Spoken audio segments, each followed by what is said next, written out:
Leviathan the Lost. But why now? After all this time. Why, what now? Oh, I'm not sure you'd believe me if I told you. After all we've been through. I doubt there's anything that could surprise me at this point. All right then. Rouse Joshua and meet me in the mess. We'll talk there.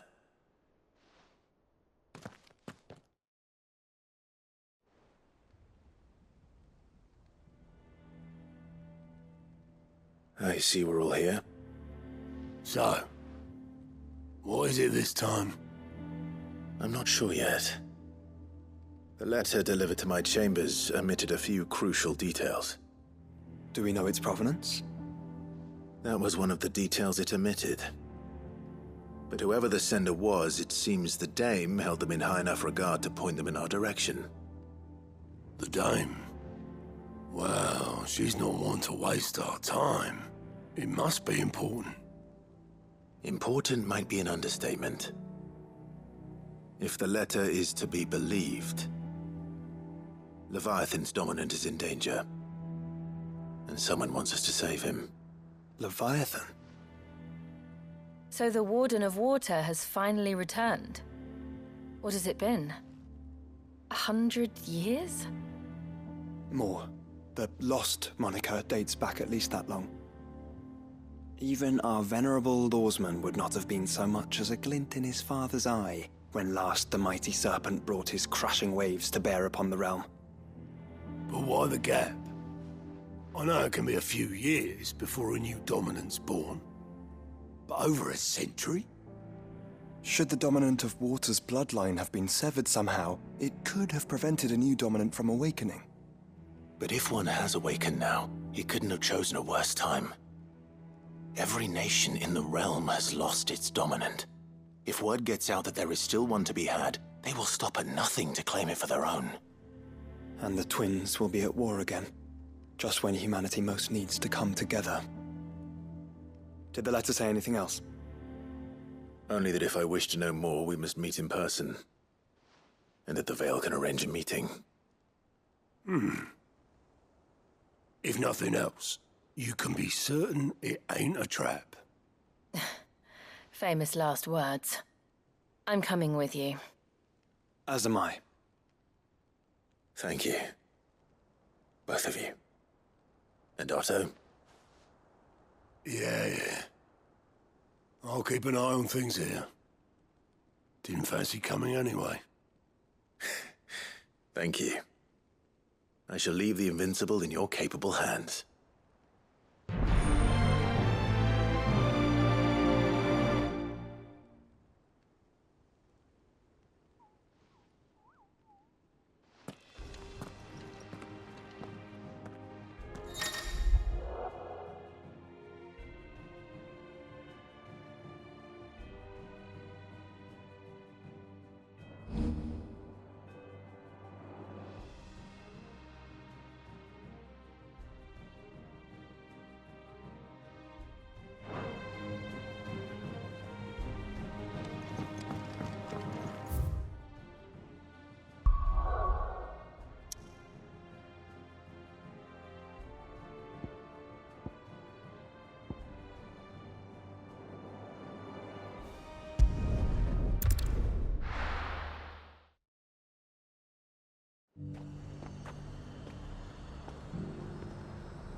The High Cardinal.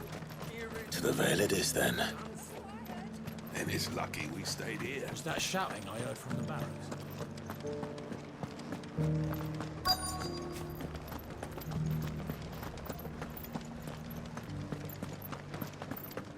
And you're just gonna fall into line?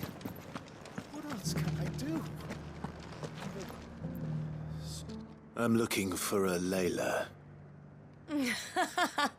You found one.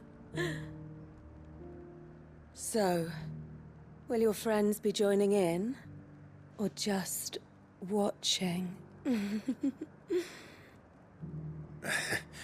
We're not here for your services. We simply want to talk. What you do with your time is up to you. The price is still the same.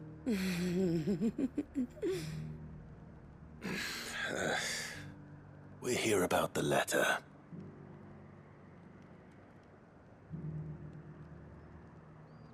Oh. Oh, sorry. I suppose you'll be wanting to know who wrote it then. Among other things. Look, I'm just the messenger here. There's only so much I can tell you. Specifically? A location, north of town, on the shore of Isle of Feist Bay. There you'll find a tent and the woman who can answer your questions. And that's all? Nothing else? Actually, one thing. There's more than flowers in the meadows these days. So keep that sword of yours to hand.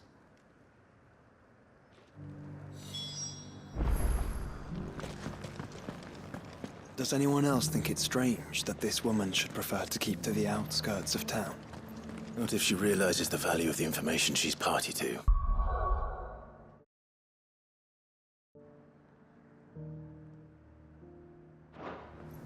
And the danger it puts her in. It's not only control of the garrison he wants, it's the whole...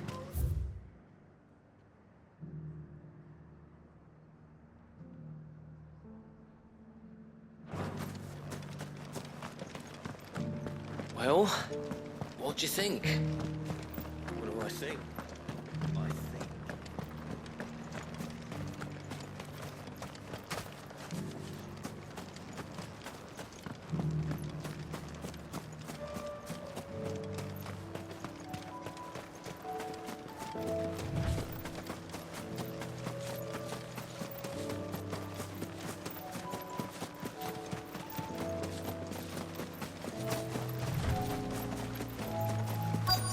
The tent is where Layla said it would be.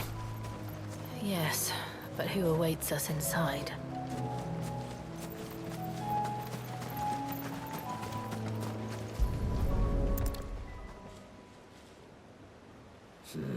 It's empty.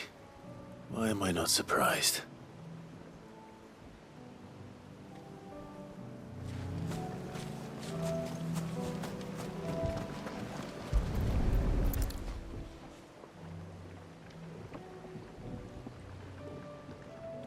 A boat. No prizes for guessing who that belongs to.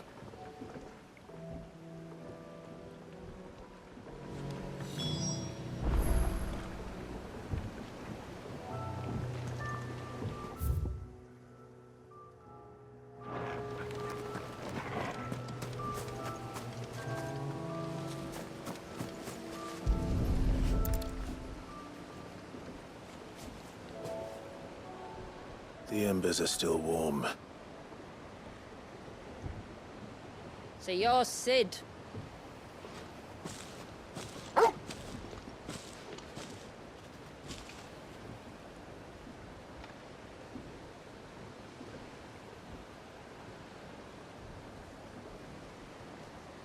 I suppose I must be.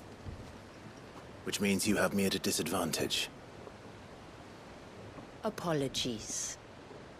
I am Shula, tributary of Mysidia, final haven of the Moats of Water. The Moats of Water. The very tribe into which it was believed Leviathan's dominant was born. A people notable for their sapphire eyes and ivory hair. Yes, that would be impossible, since the tribe famously... Vanished. Was exterminated. Despite the best efforts of both church and state, we are still very much alive. Though we've managed to keep that fact hidden from good Krieger's faithful for over a century.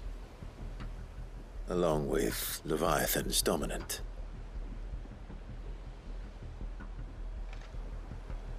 That wave out there. What do you know of it? The Surge. Only that it's been there a long time. Since the fall of Drake's Eye almost a century ago. Some claim the two are connected, but none can speak with any certainty. So in other words, you know nothing. Not that I'll hold it against you.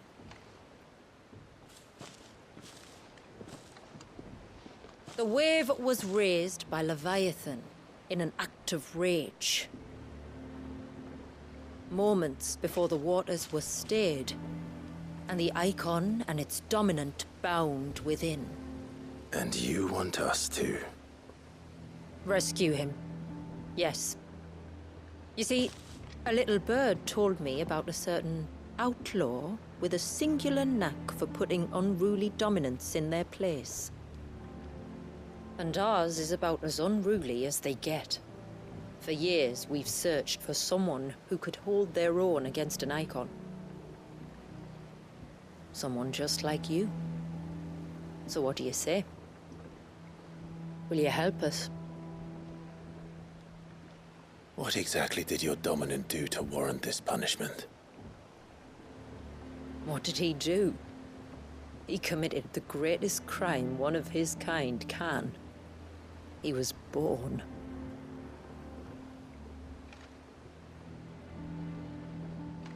But he deserves a better fate than the one my people forced upon him. He deserves to be free. As do we all. Very well. Far-fetched though your tale may seem, something tells me you speak in earnest. So we will do what we can for your dominant. But first, you will tell us everything you know about him and the means of his imprisonment. I can do better than that. I can show you. Care to take a trip across the bay? My people await you there. Lead the way.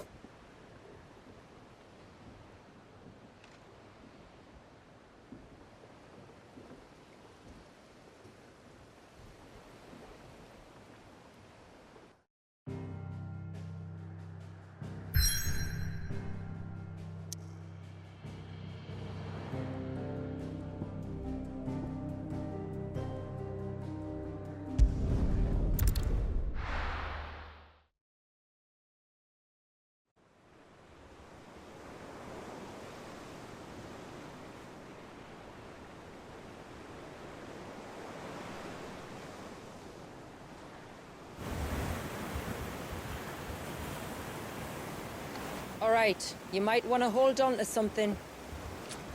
We're coming up on the wall, and passing through can take a bit of getting used to. I don't see any wall. Of course you don't. That's the point. It's a glamour woven by our ancestors to keep our village hidden from prying eyes. But don't take my word for it. Watch.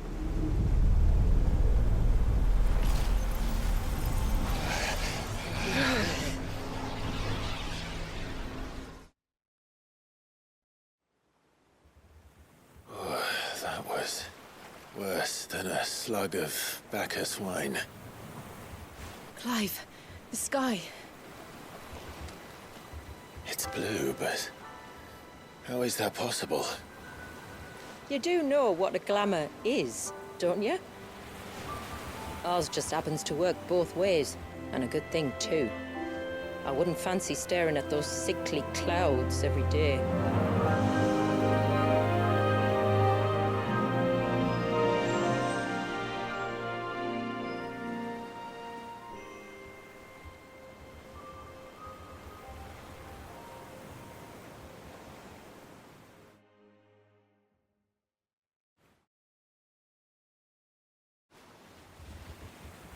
And that concludes our little voyage. We're here.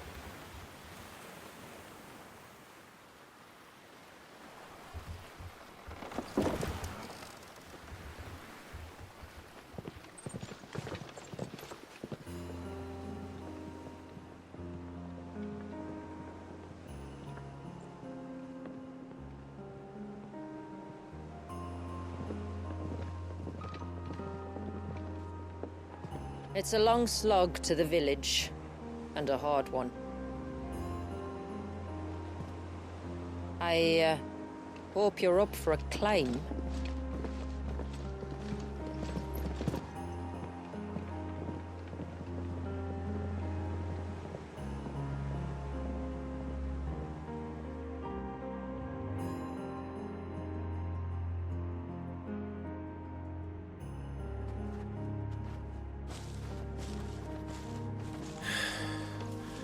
Finally. What? You didn't think we'd arrived, did you? The village isn't up here. It's on the other side of the mountain. Of course it is.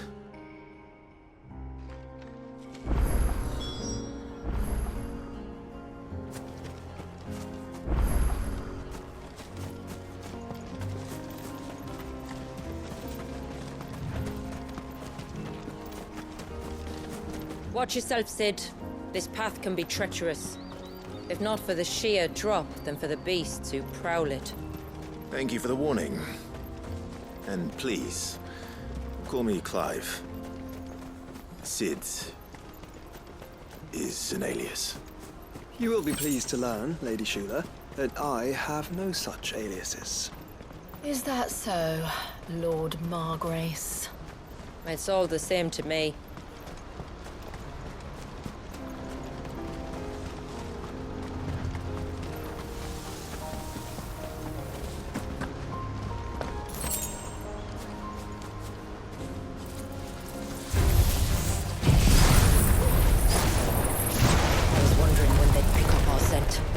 Stand back. We'll handle this.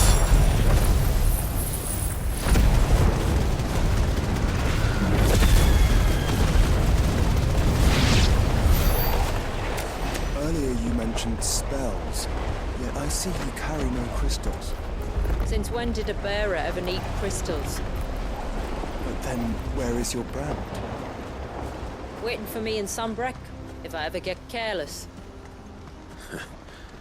Then it's in for a long wait.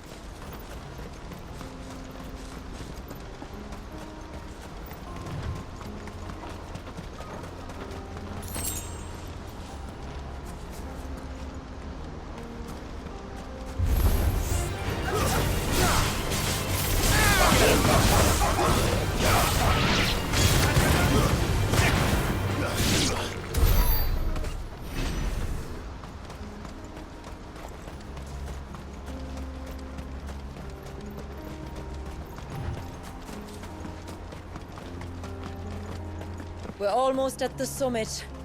From there, you'll have a better view of our home.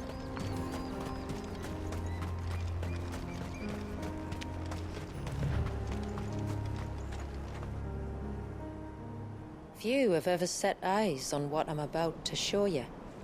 Just so you know. This is not what I expected.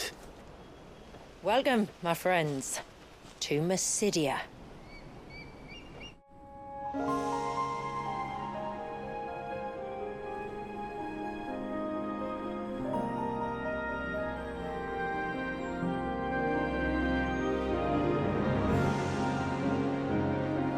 It's been a long time since I saw the North looking so... Alive. I'm sure you have plenty of questions, but it's been a long journey, and I expect we could all do with a rest. Our humble village is only a short way from here, if you'd care to accompany me. Let's get ourselves in front of a fire, and I'll tell you everything you need to know.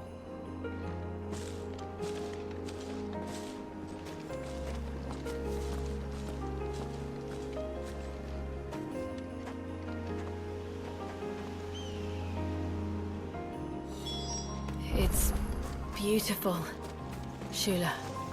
And we aim to keep it that way.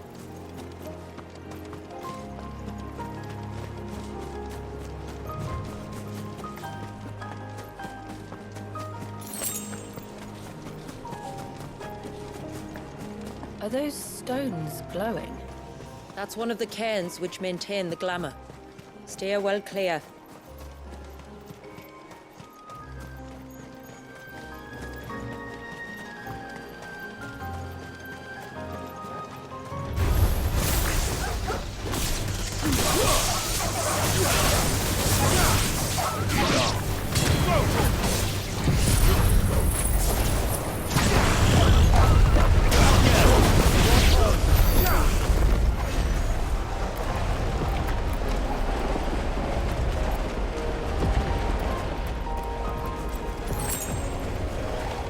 surge was an act of rage.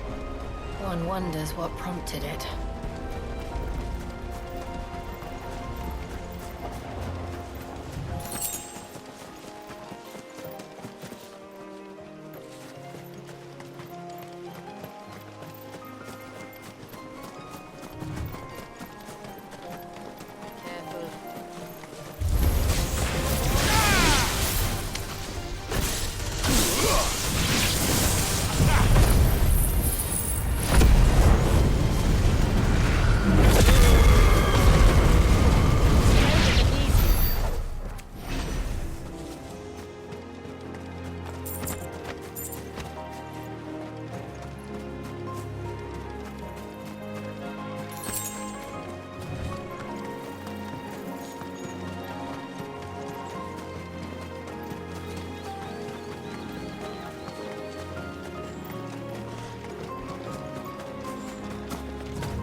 Could we not have spared ourselves the mountain crossing by landing further north? In clear view of the bay?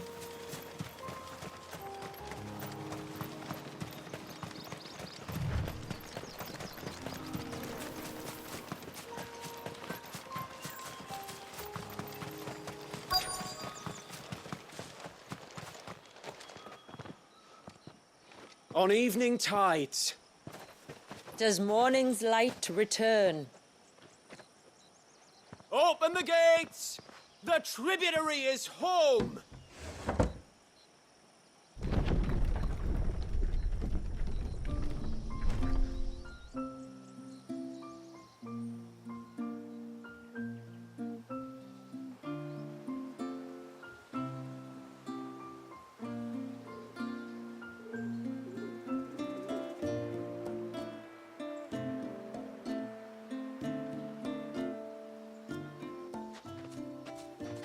Outsiders?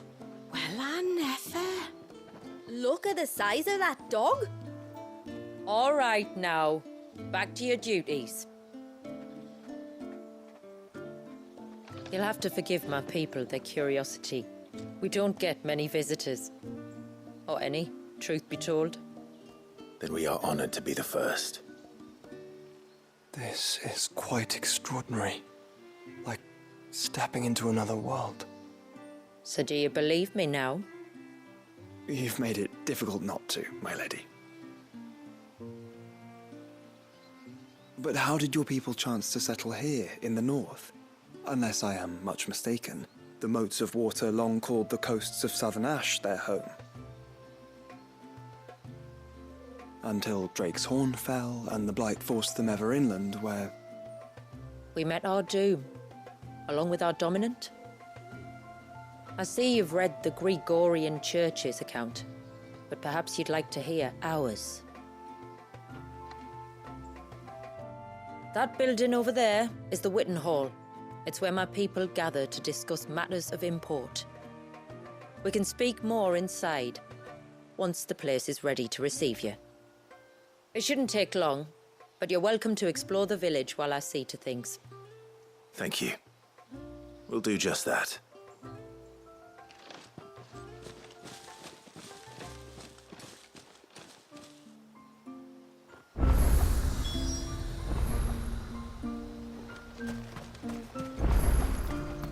That'll be them then. Look! That one's gone. Intruders!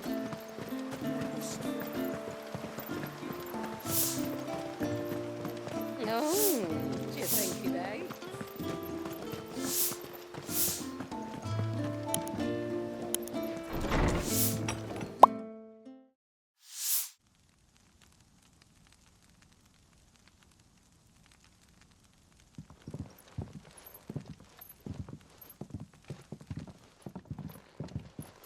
So what do you think of our little haven in the woods? It might not have all the comforts of a southern settlement, but at least it's ours. And there's a lot to be said for that. It can't have been easy keeping this place a secret.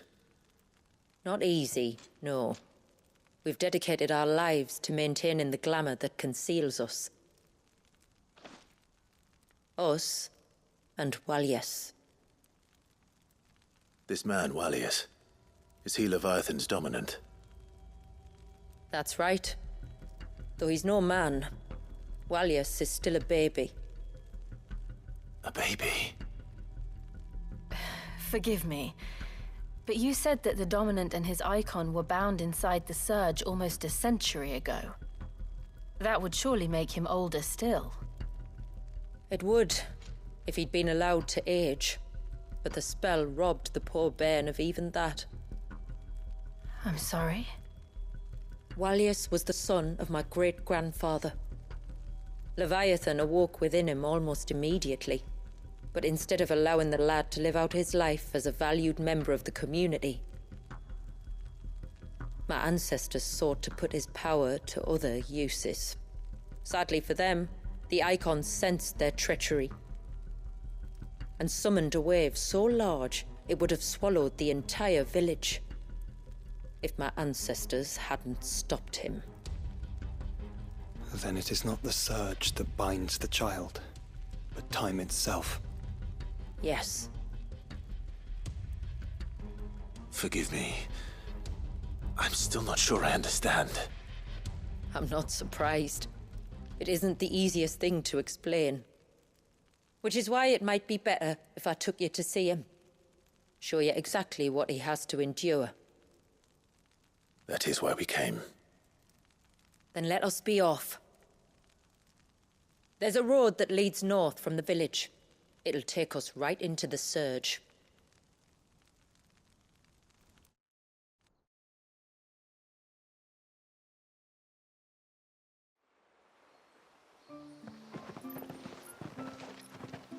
Are you bound for the wave, tributary? We are, Delina. Have you spread the word about our guests? I have. Everyone knows to treat them as family. You shouldn't have any trouble now, but just in case, I would have you accept this symbol of our people.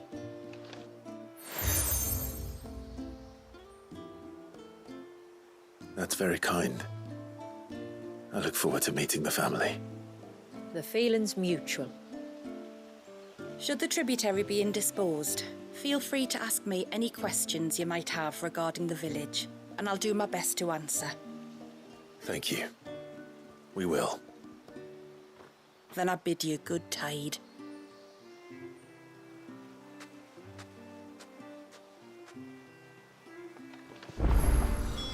Our storehouse lies across the bridge. If you're short of supplies, you may find what you need there. Though we will have to ask you. You are Sid, aren't you? The man the tributary told us about? I wonder if you could help me. With what exactly? Oh, nothing too troublesome. Do you know my husband, Pavat? He's the village smith, among other things. Anyway, his name day's not far off, and I wanted to make a gift for him. He's a craftsman, you see, and he's been fretting about running low on the flowers he uses for dye making, so I wondered if you might collect some for me and give them to him. Would this gift not be better coming from you? Perhaps, but it can't, for reasons I can't go into. Please, I know it sounds daft, but I'd be ever so grateful.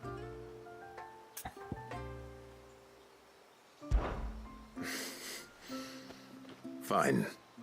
Which flowers does your husband need? The sweet little blue ones that grow around the fount. Elder's blessings, they're called. We use them to dye our fabrics so we always feel close to water like they are. You don't need to go to the trouble of picking them yourself, though. Just speak to the field hands and ask them to share their harvest with you. 2 basketfuls should be enough for my husband to be getting on with. 2 basketfuls it is.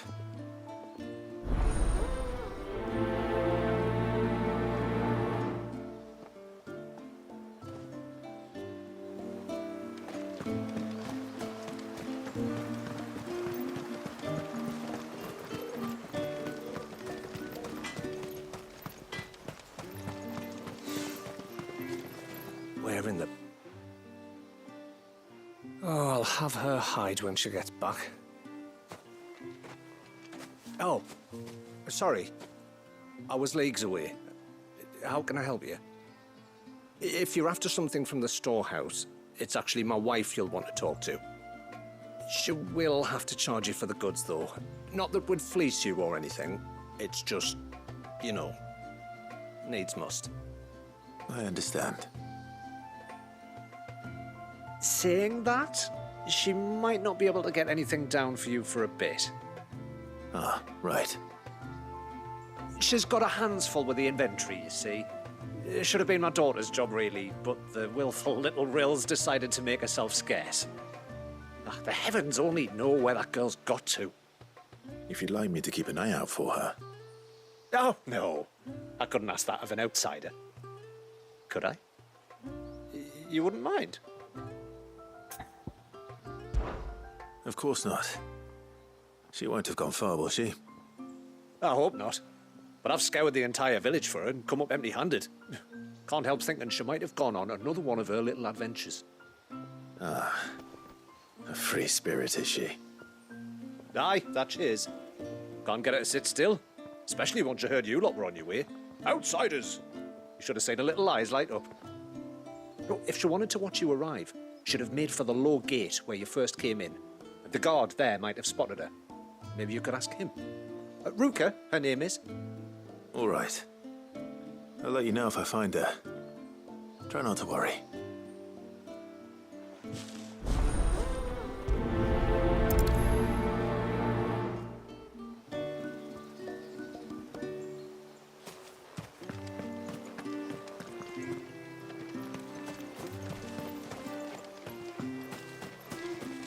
Hear me, mine ancestors.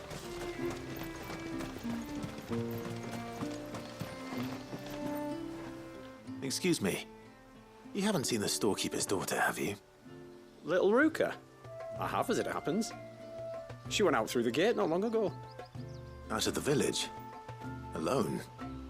Aye, she does it all the time. There's a path off to the left which leads down to the river. Nice little spot, that. And safe as you like. The beasts of the mountain don't dare come so close to the village. That's where she'll be. Go and have a look if you don't believe me. I will.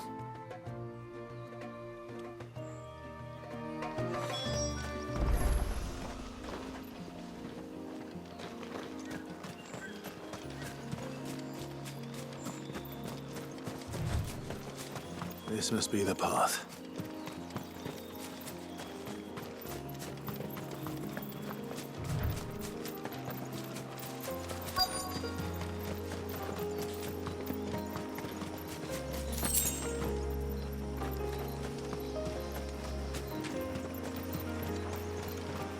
They're not here either.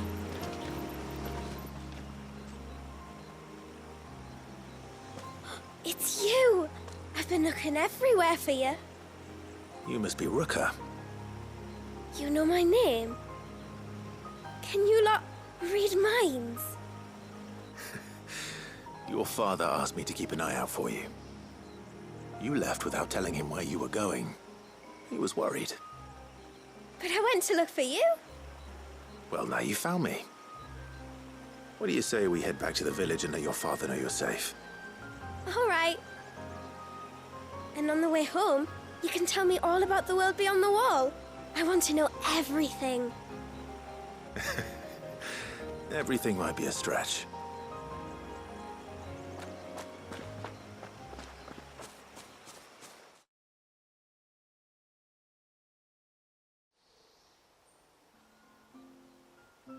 Thank you for bringing her home.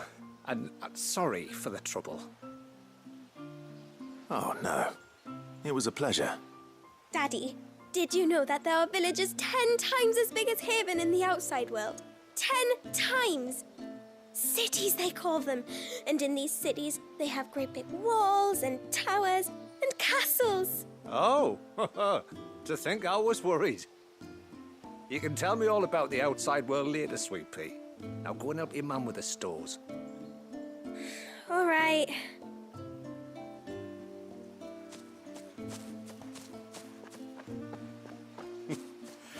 Thanks for putting up with her questions. She, has a lot of them. One of the big ones being, what are the people beyond the wall like? Reckon you've made a good first impression. Are we the only one she's ever met? That you are. The rest of the world can't know we're here, so we'll have to be very careful who we're letting in and out. A few of us might make the occasional trip to shore for supplies, but for the most part, we'll make do with what we've got, including what the old Northerners left us. Yes. You built on top of the old ruins, didn't you? Well, they make for fine foundations. Their masons clearly knew what they were doing. That's one thing we don't have to worry about. Oh, it's everything else that's the problem. Medicines, metals for tool making, anything like that. We have to dress up as travelling merchants and make a trip to the outside and pray to every cloud in the heavens that nobody sees through us. Which explains why you need Gil. Aye. And now Rook is back, my wife should be free to assist you with any potential purchases. So please, do make good use of our stores, because we fully intend to make good use of your coin. I'll be sure to keep my purse strings loose.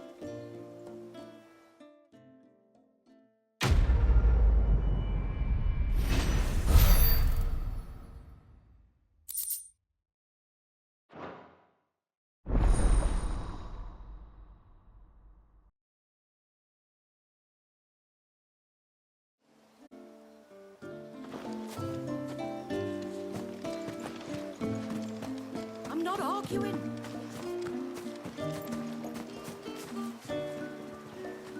Excuse me. I wonder, might you be able to spare a basket of Elder's blessings? Pavart's wife tasked me with collecting some for her husband, and suggested that I speak to you. Ah. Werda wants you to bless her better half with the fruits of our labour, does she? Go on then. Give the old fool something to squirm about. I'm sorry. Ah, don't worry about it. An old fool Pavart may be, but if you come bearing gifts, he's not fool enough to turn you away. I'm glad to hear it. Thank you.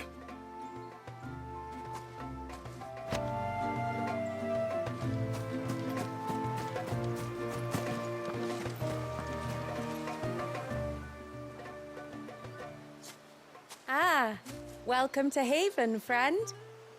Thank you. Forgive my presumptuousness, but the smith's wife has asked me to make her husband a present of some Elder's blessings. 2 basketfuls, to be precise. Well, I have 1, if that's any help. It is.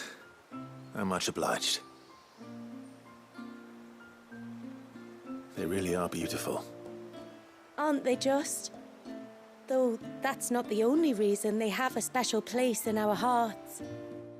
Legend has it that when our people fled from Ash, the tributary of the time took some seeds with them. And as they wandered high and low across the Twins, he'd plant them wherever they stopped for water. Every elder since has done the same. So when we finally put down roots here in Mysidia, the flowers did too.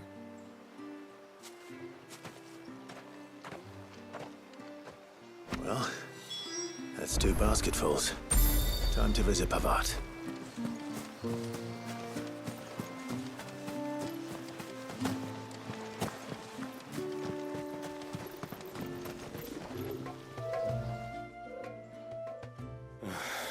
What do you want? Your wife asked me to bring you these flowers.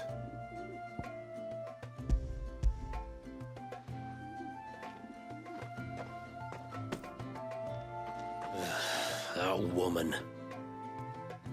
Come out. I know you're there. Who? Me?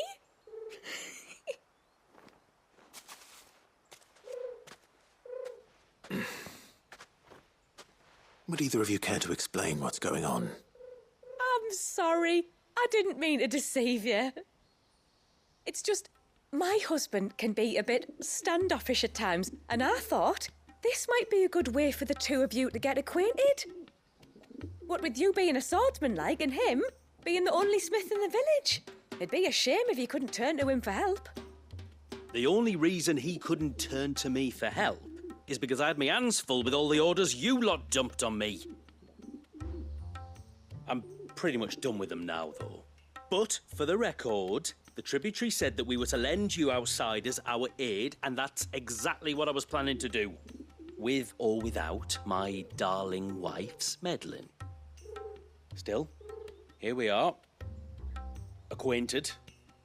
So, if there's out you need, just bring us the materials, all right? All right. All right, then. And tar for the flowers. I was running low. You use them for dyeing, I hear. Aye. Crush the petals and it makes a fine and lasting blue. We use it to stain the cloth for our tunics and pennons. Remind us where we come from, like. As modes of water. Children of the sea. That's right. The pattern, too, was left by our ancestors. The Ceaseless Rill, it's called. It symbolises the river of our tribe, with the strength of Leviathan running through it. And no matter how that river has ebbed and flowed, changed its course, the flowers have always been with us, growing on our banks. I should get back to work. If you need something crafting, let me know. Oh, well. It was a pleasure to meet you. Wasn't it just?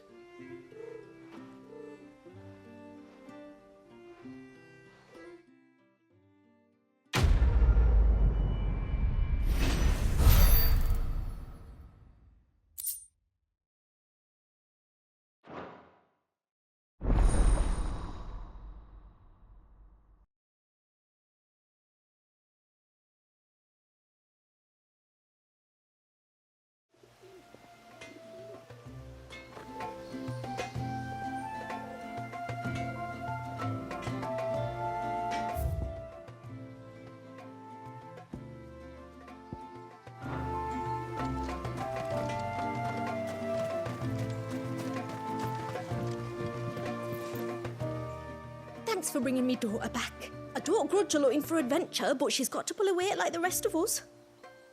Anyway, now we've got the inventory done, I can attend to my own tasks, like seeing to our visitors' needs. So, what's the route you wanted? When you've decided what you want, just let me know.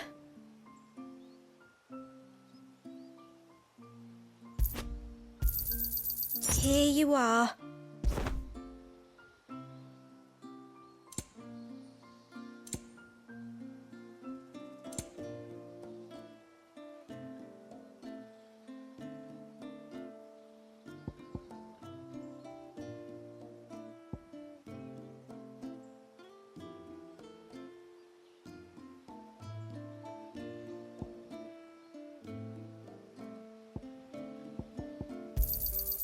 Well, if you're sure you need it. Here you are. Then I bid you good tide. What do you think the tributary sees? Reckon my steel's just as good as any.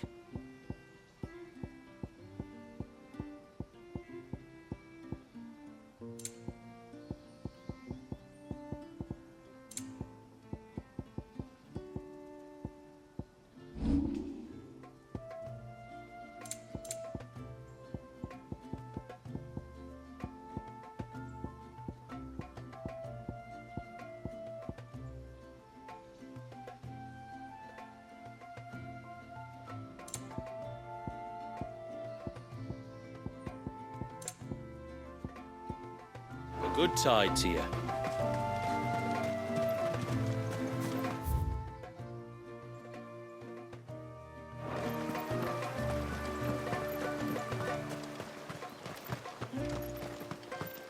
The poor things are as pale as ghosts.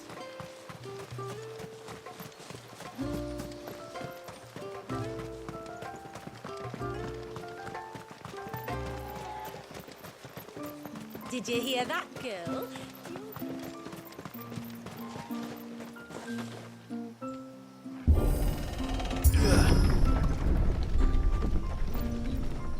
There's a pair of ships just up ahead. Ships? But are we not still leagues from the shore?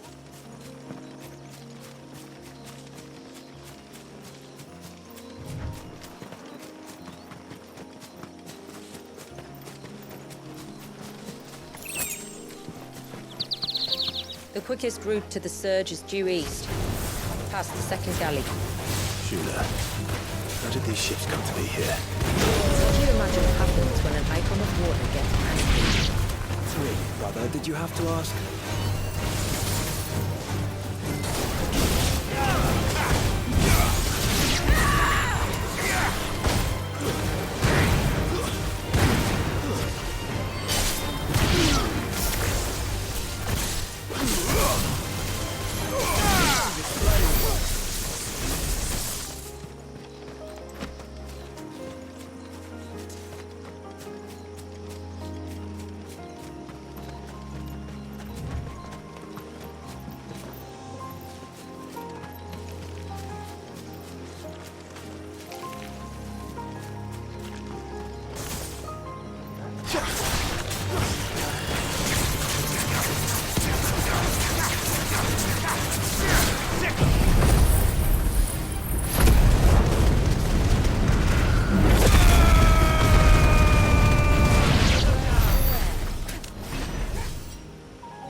Fell creatures consumed by their hatred for everyone and everything.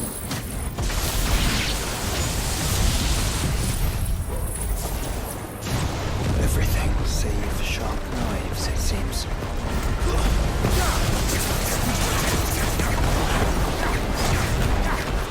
Over here!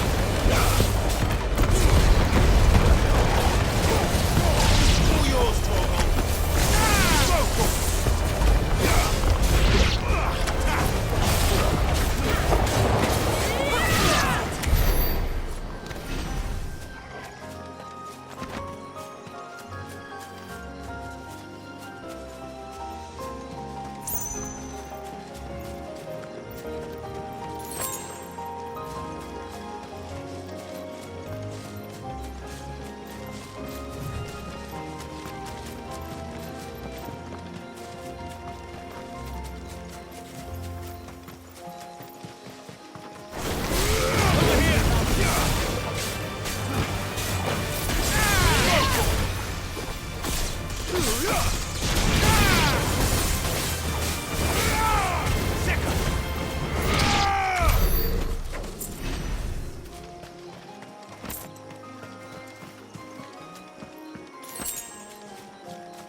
I can smell the sea.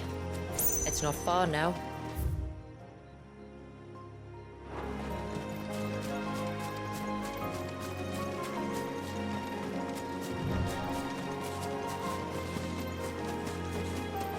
How will we reach the surge?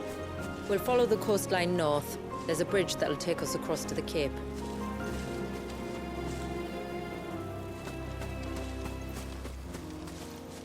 I doubt she could even reach me here.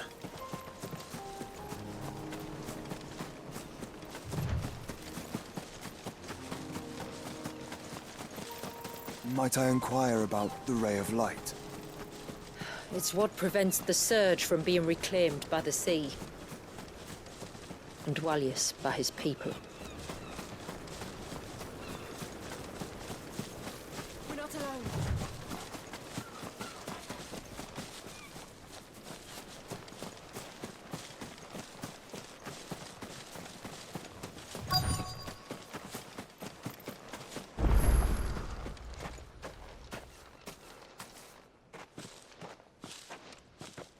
You said before that the child is bound within the surge.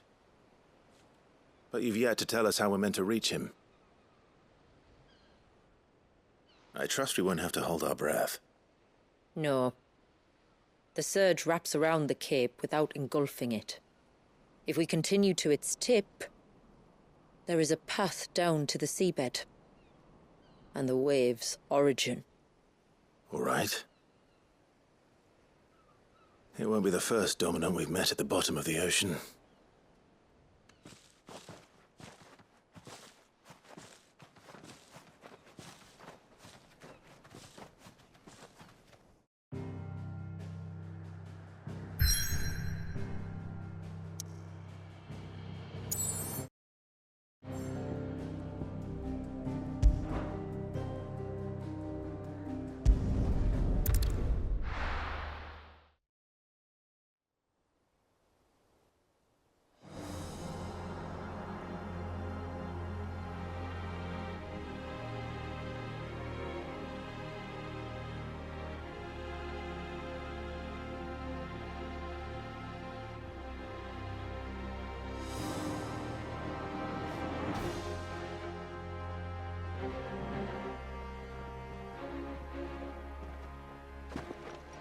It's not much further now. The path seems well kept. Do you and the villagers often come this way? Only me. Once every new moon without fail. It is my duty both as village elder and Walyus's descendant. But surely no one blames you for what happened. Why should you bear the responsibility alone? You misunderstand. I do it because I want to show him that he isn't alone, and that there are still some of us who would see an end to his suffering. Suffering you will soon witness with your own eyes.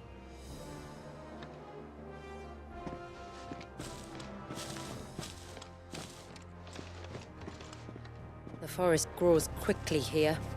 Left unattended, the path would be reclaimed in a matter of moons.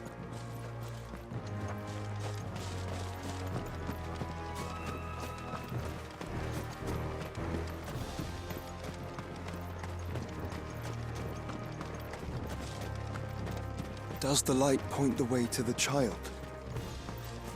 It does indeed.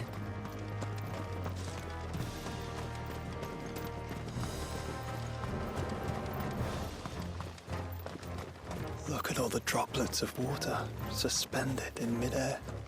Where they have remained untouched by time for 80 summers. It's not right. No. It's not.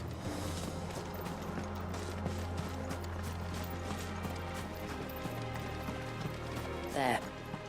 Up ahead.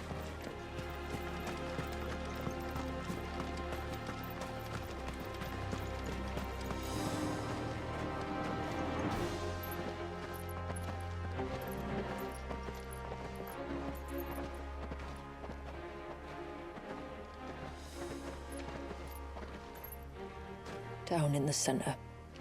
Follow me.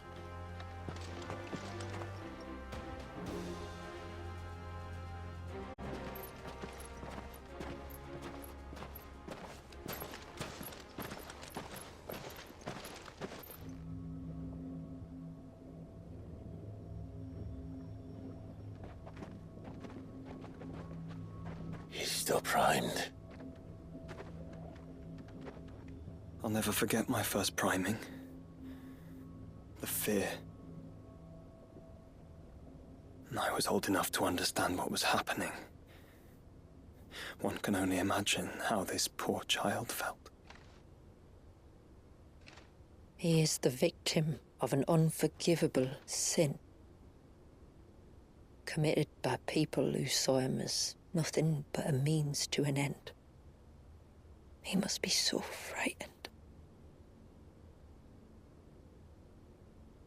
Then I'll ease his burden. You don't mean? I'm not going to hurt him.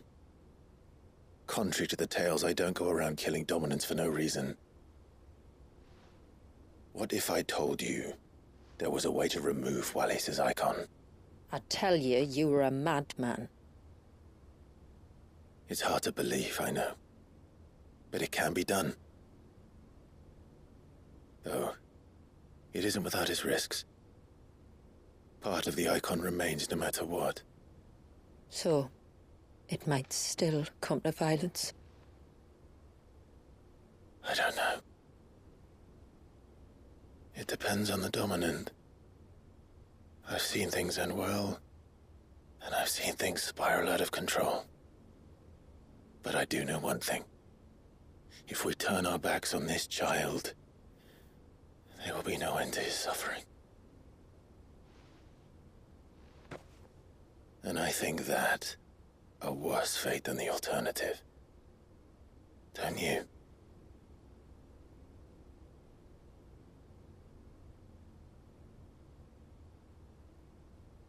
Very well. Do what you must. And whatever happens, I will own the consequences.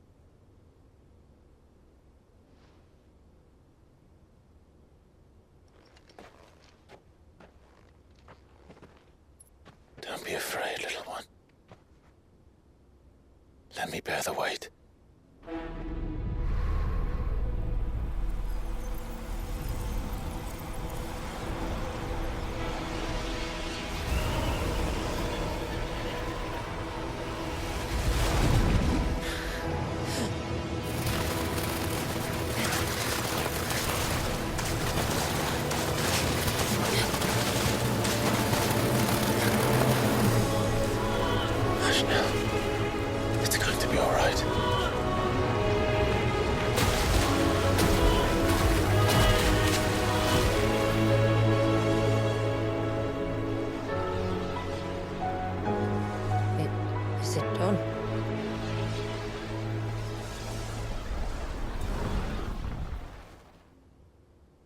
I think so.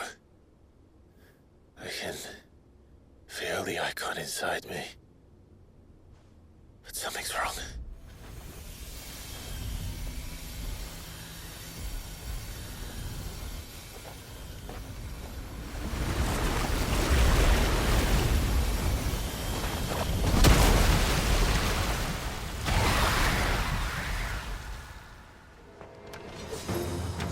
He wasn't just afraid.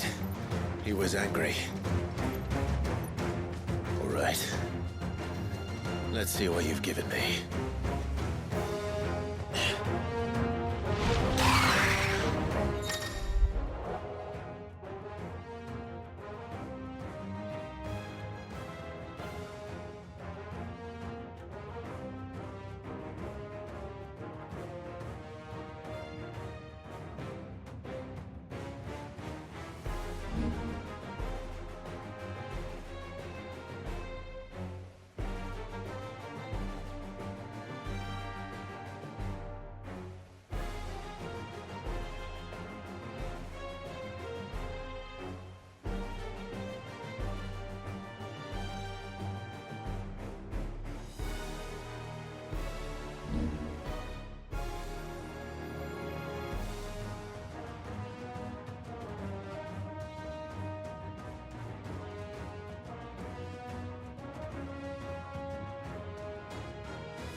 No, just an eggy, but a formidable adversary nonetheless.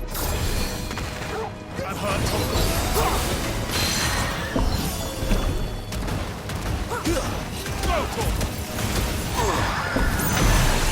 Oh, look. It has friends.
Is everyone all right?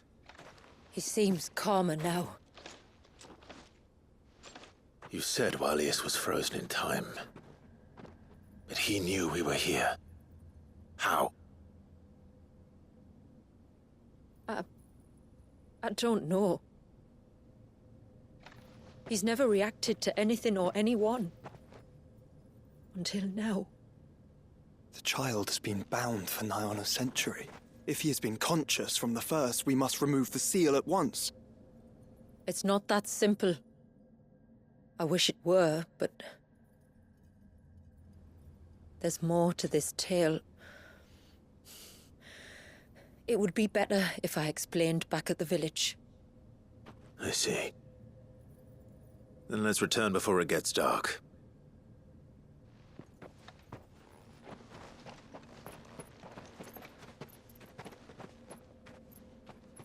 I'm sorry, Walius. I will make this right.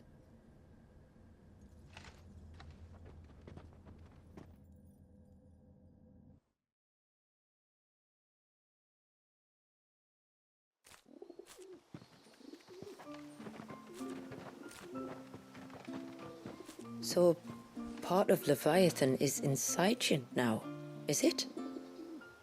Does it hurt? No. Not anymore, anyway. Good. Because I still have need of your strength.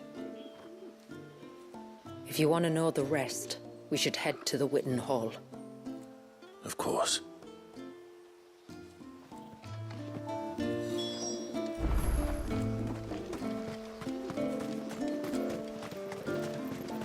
Look, Dad!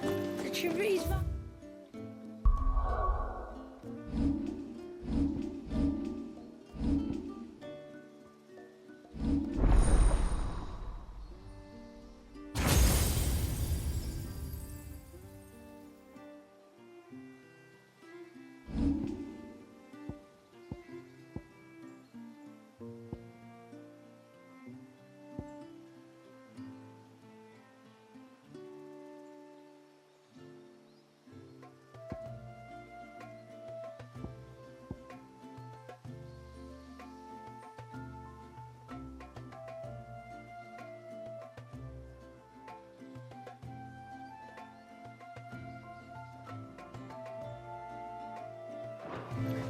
Do you think they saved Valiant?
To understand the spell which binds Walyas, you must first know who we are, and what drove my forebears to commit such an atrocity.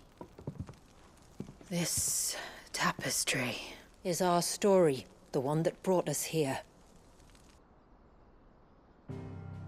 After generations of wandering, my people sought refuge in northeastern Storm, some 170 years ago. But in exchange for our safety, the Gregorian Church demanded we renounce our faith and branded us heretics when we could not. To be exterminated, as a lesson to others. And so was it chronicled in the imperial histories, for anything less would have made the Church seem weak. Yet a handful survived. The few who did fled north and west, and in doing so discovered two things that would forever shape our fates. The first was an old legend, revealing how to make your very own mother crystal. I've heard that one before. Yes, yet it gave them new hope, however false. Our ancestors convinced themselves that they could recreate the divine if they could only find a strong enough heart. A living being capable of channeling torrents of ether. And the heavens provided. A dominant Walyas. They'd stumbled across a nostrum in an ancient ruin, which they believed could provoke a sudden outpouring of a creature's ether. They meant to enrage his icon. Leviathan would have destroyed everything, had our people not made their second important discovery. A means to stop time itself. Where did they find that? The Northerners had no such magics, or they would have used them. When our ancestors first arrived, the land was uninhabited, save for an old witch who lived on the highest peak. Her body had been consumed by the curse, a cruel payment for her long years of service to the Northern Thanes. So desperate were they to prevent the fall of Drake's Eye, they'd forced her to devise a spell to stop time. But Drake's Eye did fall. It did.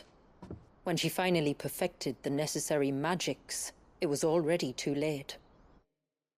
As punishment for her failure, the Thanes exiled her to this forsaken place to live out the few days she had left. Knowing her suffering, our ancestors cared for her as best they could, and in return, she gifted them her spell. That even though she should die, her legacy might live on.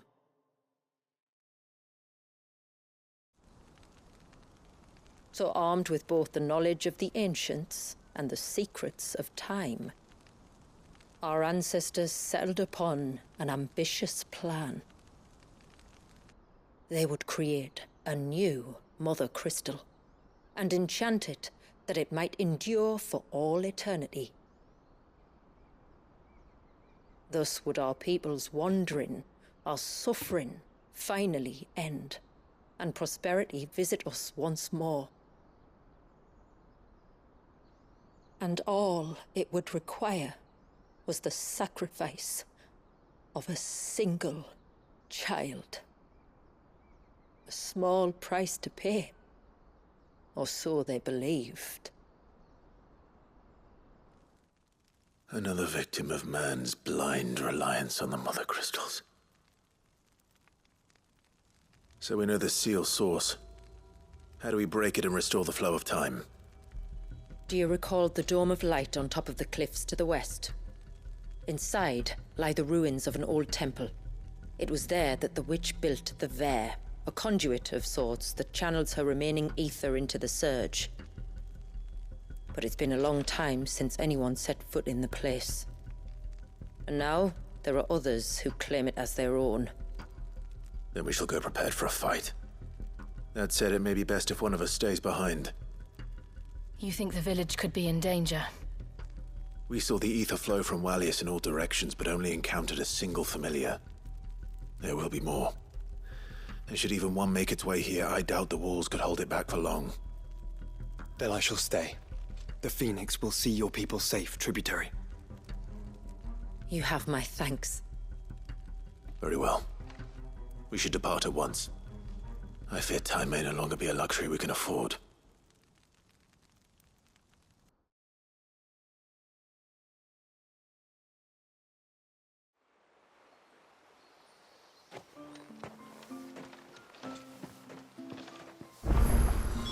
The Vare is not easy to find. We must first head north, and then west, deeper into the forest.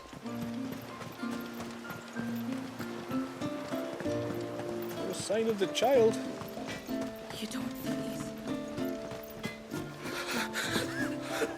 I can't. Just try to breathe. That's it. Is everything all right? Ah, you're the outsider. I'm Fannet, healer by trade. And this is Talor, one of my patients. He took ill not long after you arrived. Nothing too serious, I hope. I hope so too, but... But? This affliction, it's like nothing I've ever seen before. He complains of feeling chilled to the bone, but there's no fever to go with it. And my most powerful antalgic hasn't done a thing to ease the pain in his chest. I'm starting to wonder if his condition might require a different kind of treatment altogether. Shula said that you were here to help us. You couldn't help me, could you? I'd be happy to. If I can. You can, don't worry. All I need you to do is speak to Talor's son, Pavat, over at the forge, and ask if he knows what his father was up to before he came down sick. Something must have caused this, and I want to find out what. The trouble is, Talor's too weak to speak, and I can't leave his side for long. So while you talk to Pavat, I'll pay his wife word a quick visit, just in case she knows anything. All right.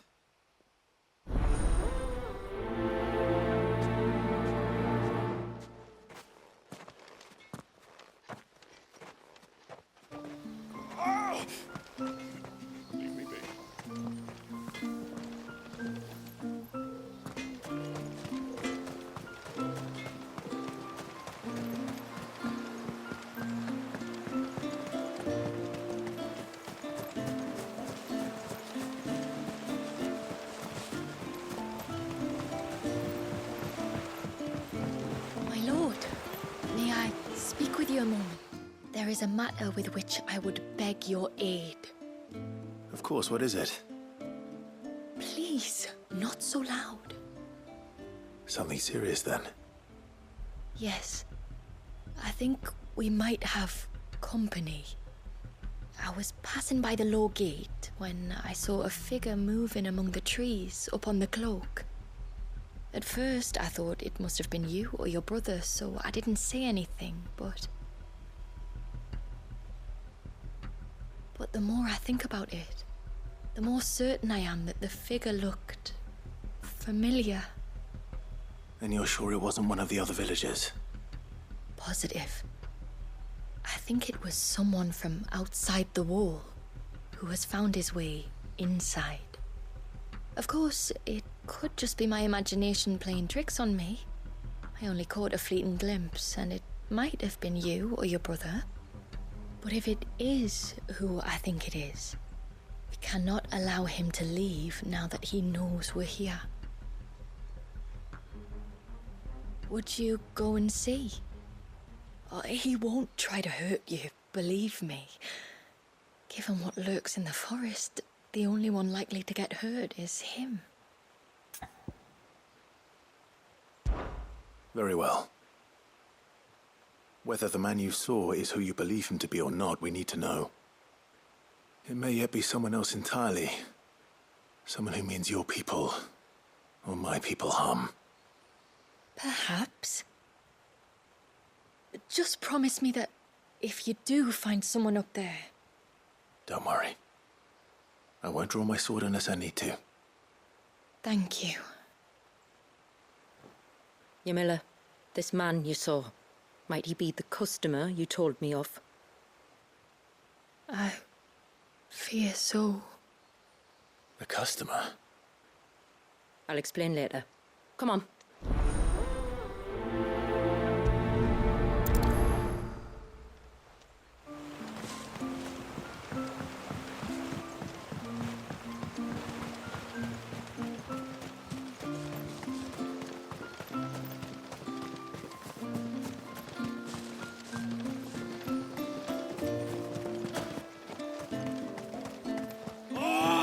I should have let him go alone. Ty, take me. What am I gonna do? You've got to help me. Shula said you were a force to be reckoned with. Are you? Why do you ask? Hey? Oh, sorry. I should explain. My name's Kitav. I'm worried about a friend of mine. He went into the forest and he hasn't come back. Would you help me find him?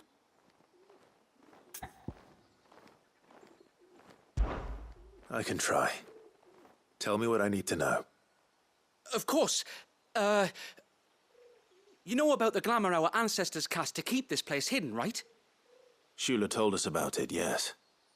Right. So you know the cairns we use to maintain the spell? Well, it's me and my friend's job to maintain them. If it weren't for the likes of us, it would have faded years ago. So your friend went into the forest to visit one of these cairns? Aye, that's right. He said he was going down to Father's Fell. There are 2 cairns out that way, one by the banks of the Swift Run and another near the Winged Wains, the ships in the forest. All right. How will I know this friend of yours? His name's Nassef. He's about my height, but clean-shaven. If you could track him down and see that he's come to no harm, I'd be much obliged. I'll search the village, just in case anyone's seen him, and meet you back here. Very well.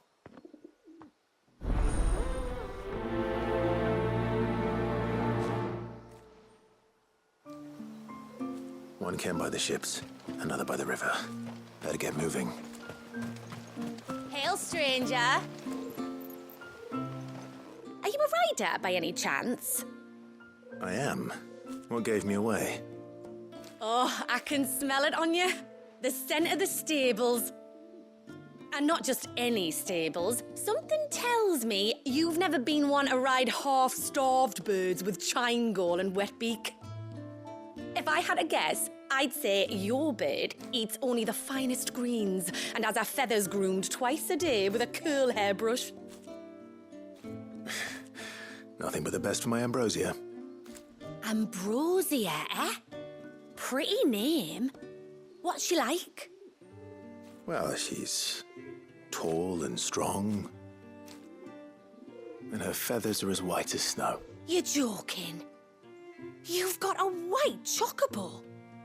I have, yes. I suppose they are rather rare. This I've got to see. Can you bring her here?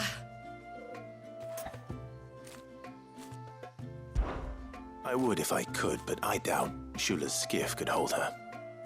Me dad's got a boat. And he's ferried chocobos before. You could get him to bring her. It'd be perfect timing and all. He's preparing for a trip beyond the wall as we speak. I'm sure he'd help you if you asked. He would. Well, I don't suppose it would hurt to have Ambrosia around. All right then. Where could I find your father? He'll be in the storehouse on the other side of the brook. Tell him Manda sent you.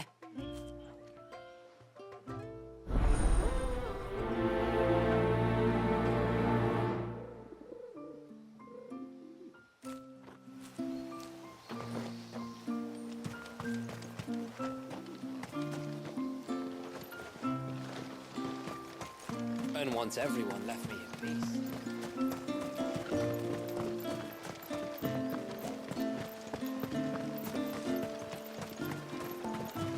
Bastard things.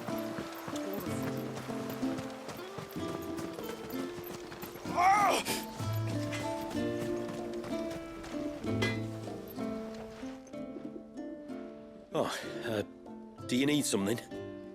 I do, though not from the forge. Fanit asked me to speak with you. She's looking into the cause of your father's illness and wondered if you could shed any light on the matter. I see. Sorry. She shouldn't have dragged you into this. It's no trouble, really. Tell me, did your father do anything out of the ordinary before he fell ill? Not that I know of. But then I hardly see him. He's always out and about, like.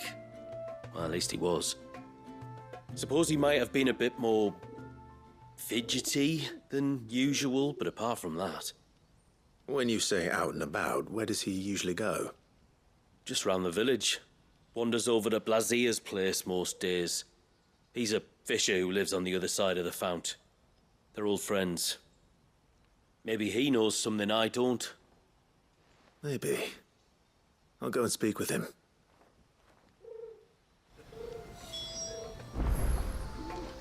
No sign of the child. She showed them the surge!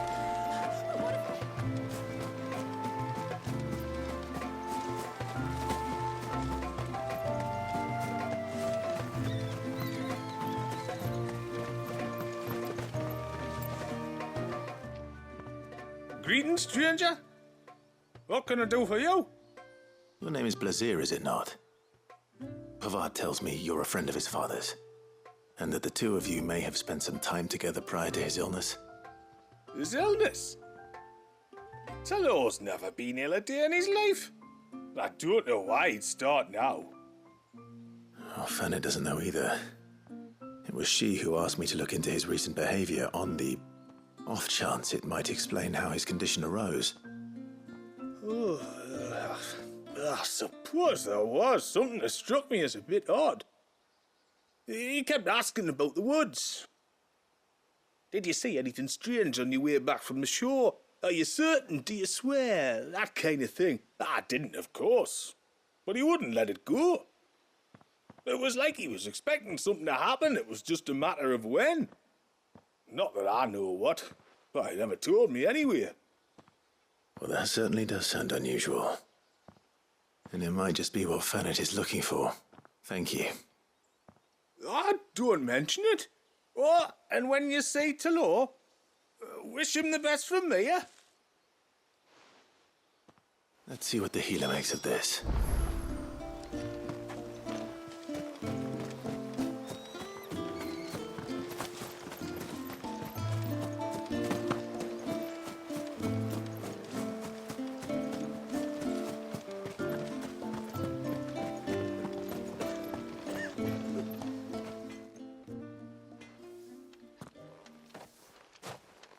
I spoke with Werder, but she couldn't tell me anything.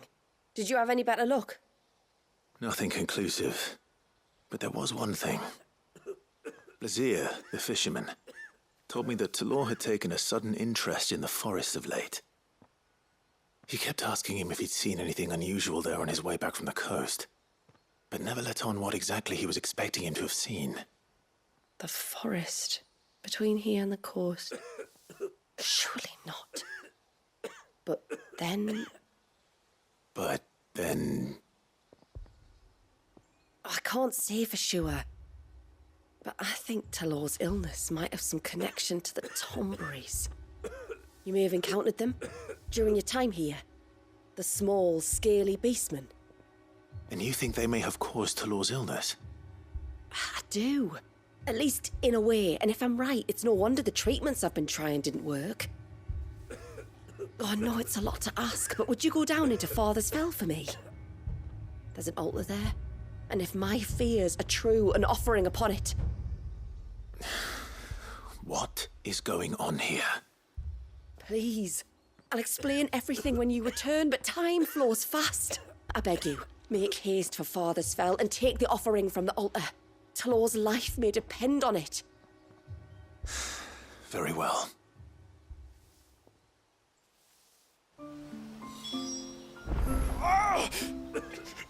Leave me be.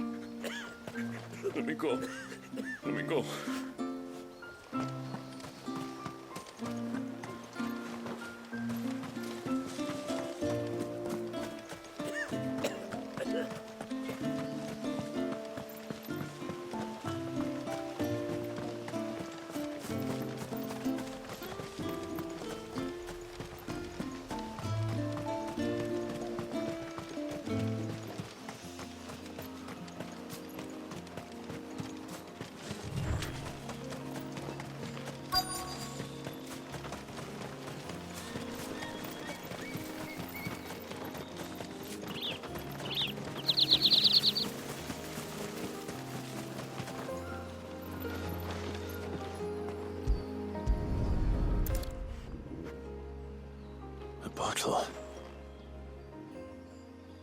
Breath of the arbor.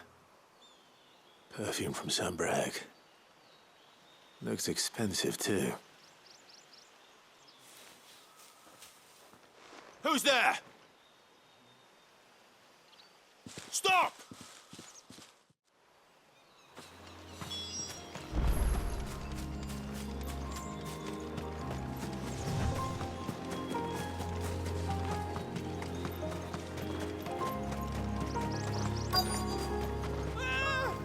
No!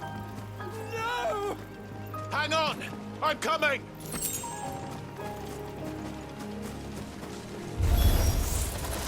Don't eat me!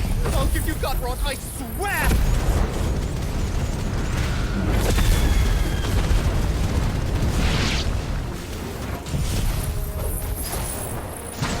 Stand back. I'll handle this.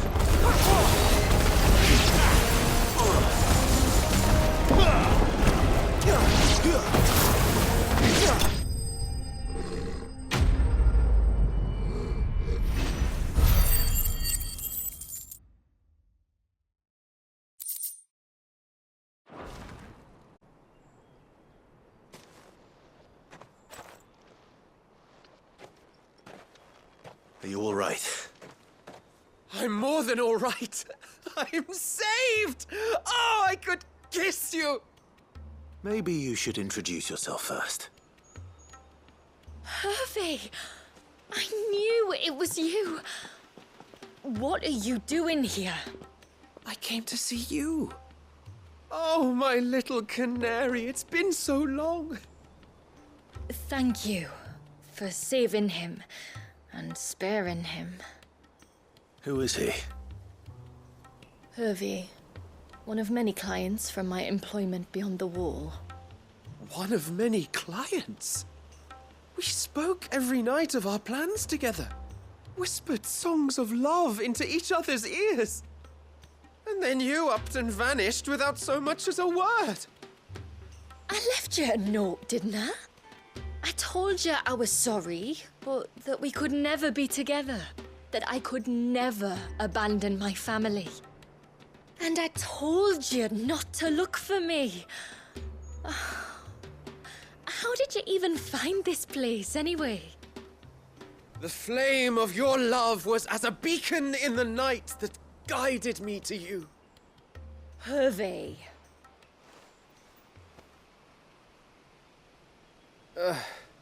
I was walking by the coast near Northreach when I saw a lady who looked like you. Eyes like the ocean. Hair like the driven snow. The next moment, she and her companions were jumping in a skiff and sailing out towards the wave. So I, borrowed the nearest boat and started rowing. It must have been Shula bringing us here. So what? You rowed, found a nose how many leagues across the bay, simply because you saw a woman with white hair. And as I did, the skies changed from a dull and hopeless grey to a bright and benevolent blue. That was when I knew for certain that my little canary was close. Oh, why did you come? You should have forgotten me, as I tried to forget you. I cannot leave my people, Hervey. And now that you know about this place, neither can you. We must return to Haven and accept my family's judgment. I'm to meet your family. Oh, my little canary.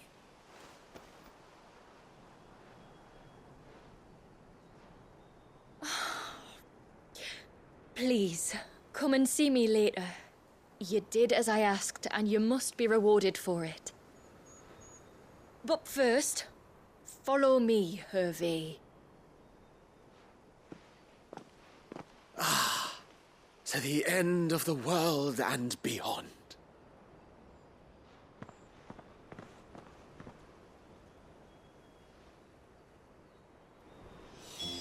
You should never have found this place. How could I be so careless? Don't blame yourself. I doubt anything could have kept that man away.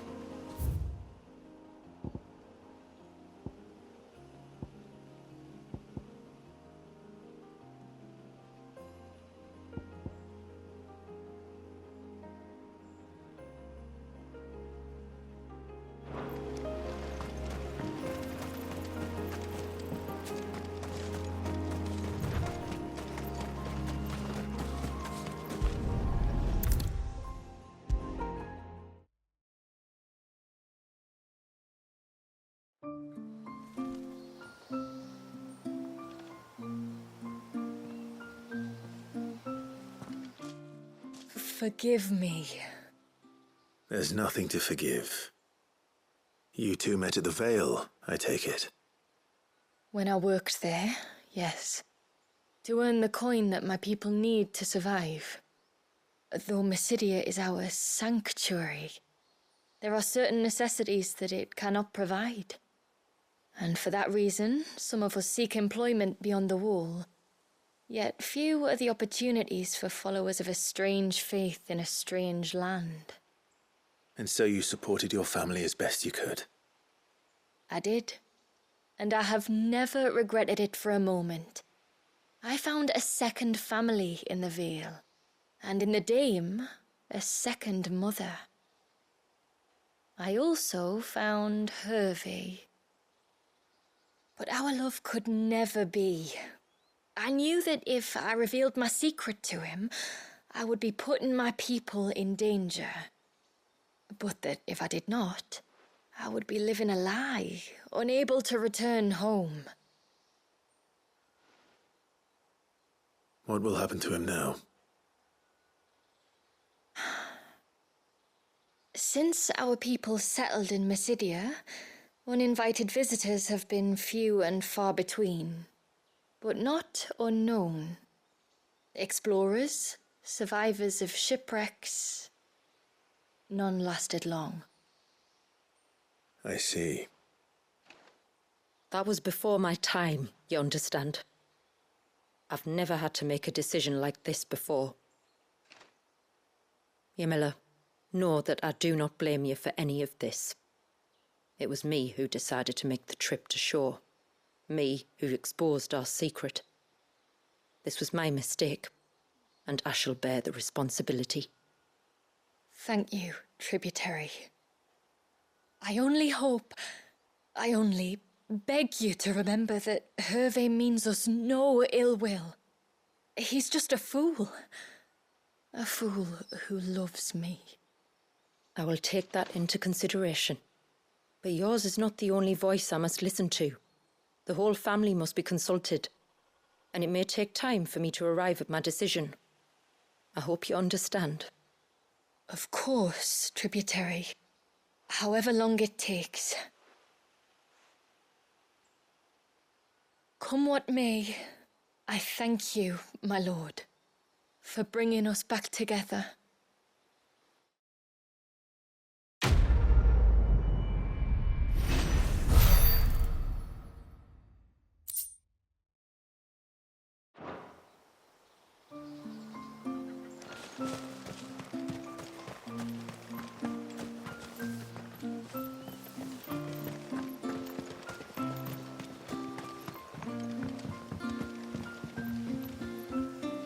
You one of the outsiders, then?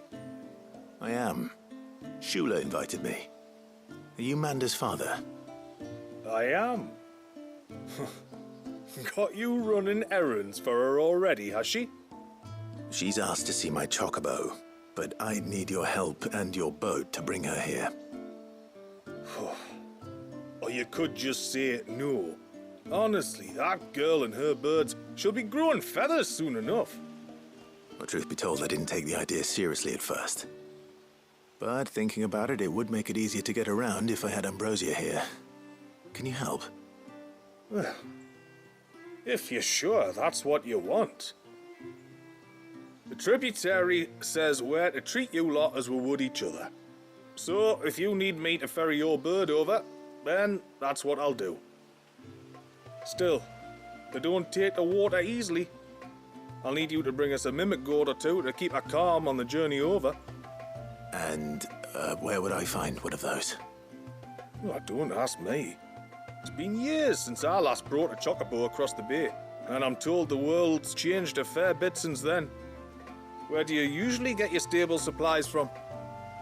Well, the man who made Ambrosia's tack lived in Martha's Rest, and if I remember correctly, he traded in chocobo feed too. So I suppose I'll go and ask him. I'll be sailing over to Northreach soon to pick up some supplies. While I do that, you collect your bird and your gourd, and then meet me by the shore. Just don't take too long, all right?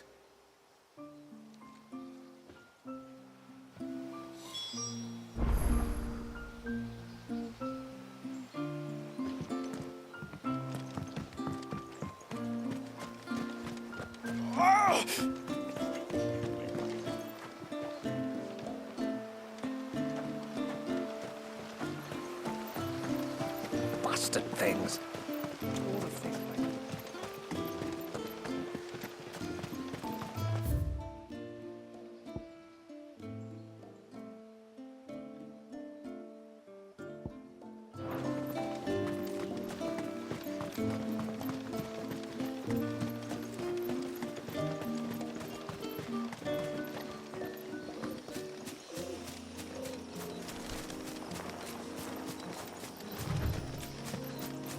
Before, we turned east at the shipwrecks to reach the coast. Now we must head in the opposite direction. Left it is, then.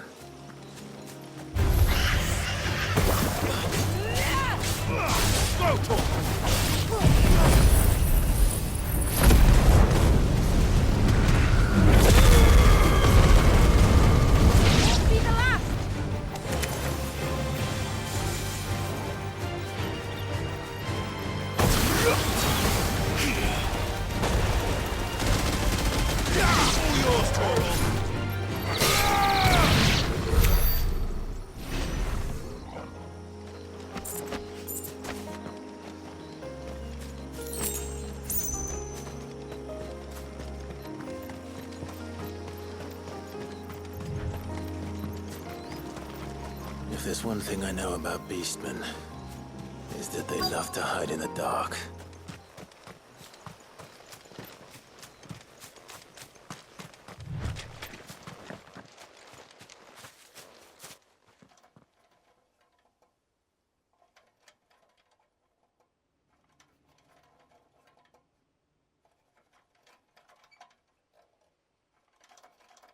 What are they up to?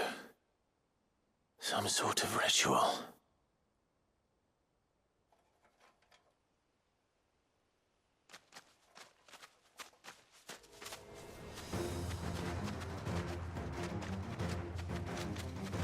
Sorry to disturb you.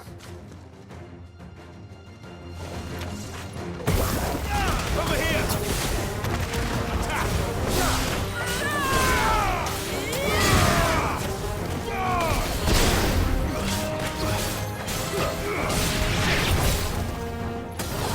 Over here! This one. Over here! Kill!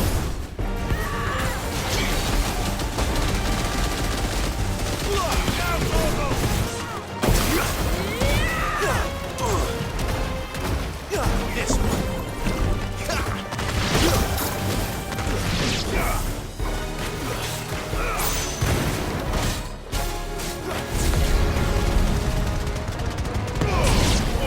Kill!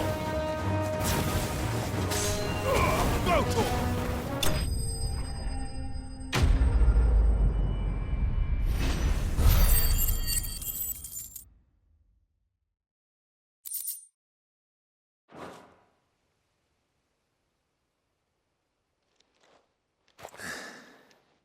Let's see what's on this altar, then.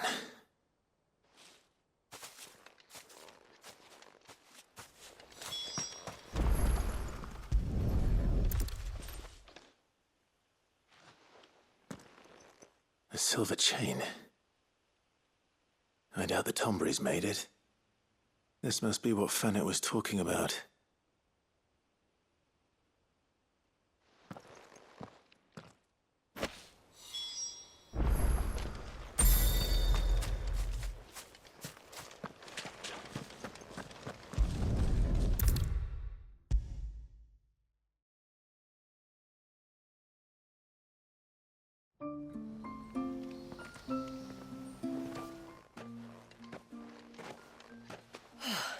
You're back.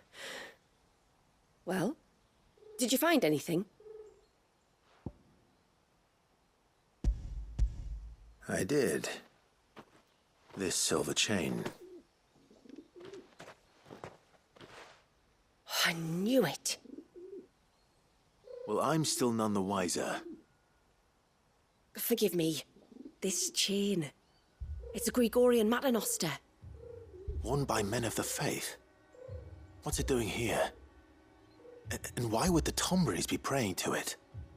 To understand that, you need to understand what the Tomberries are. They feed on hatred and suffering. And some say that if you render them an offering, some token of grievance against your fellow man, they will put a curse upon him. So you think someone's put a Tomberry curse on Talor? I can't say for sure. Truth be told, I always assumed it was an old wives' tale. But given his fear of the forest and the presence of the chain on the altar, I don't know what else to think. Does Talor have any enemies in the village? Anyone who would nurse such a grudge? No, I believe the one who left the chain at the altar was Talor himself. I beg your pardon? But there's more to the tale, you see. It's said that if you attempt to curse a soul that has returned to the sea already, your ire has nowhere to go but back to its source. You're saying he cursed himself? In trying to curse another, aye. When my father was younger, he was one of the few permitted to venture beyond the wall on trading expeditions. He told us that when he journeyed to Sanbreque, he'd wear that chain to disguise his true beliefs, lest Griega's faithful turn their cudgels on him. Did they ever catch him in his deception? Might that explain the ill will he bears someone? Not that he ever told me. Come now. Let's not waste time speculating about Talor's past. We need to focus on the present, and that means finding a way to break the curse. All right. If there's anything I can do to help, let me know. Thank you. I shall. Aye, and thanks for going to all this trouble. Here, it's not much, but I want you to have this. We call it an adder stone. It's a gatherer's charm. Reacts to certain rare minerals we use in crafting. Makes them ring out like a bell. Stuff you'd have no chance of spotting otherwise. If you find anything, see that you bring it back to me. I can make you some decent gear with it. If you're interested, like. I am, thank you. And I'll be sure to pay you a visit. Until then, I wish your father a swift recovery.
No sign of the child. You don't think he's...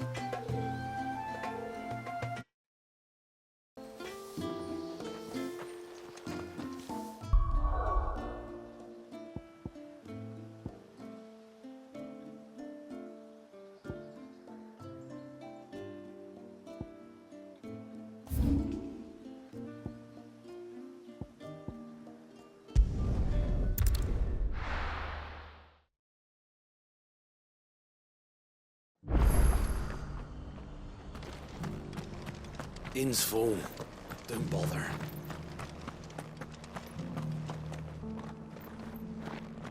I remember you. You're the one who saved Whiteheart. How's the old girl doing? She's very well. Thank you. Oh, don't thank me. You're the one who saved her. Anyway, what brings you to the rest today? I was hoping to purchase a mimit gourd. And I thought you might be able to tell me where I could find one. Oh, reckon I could do better than that. Just so happens, I've got a whole carload of the blasted things. Not a buyer in sight. Really? Aye, you'd be doing me a favour taking a few off my hands before they turn to mush. But just be on the lookout for wild birds, eh? Don't want them chasing after you like they did me. I will. And thank you. Oh, you're very welcome. Any friend of Whiteheart is a friend of mine. And in times like these, friends have got to stick together. We certainly do. Northreach, then. Wouldn't want to keep Mander's father waiting.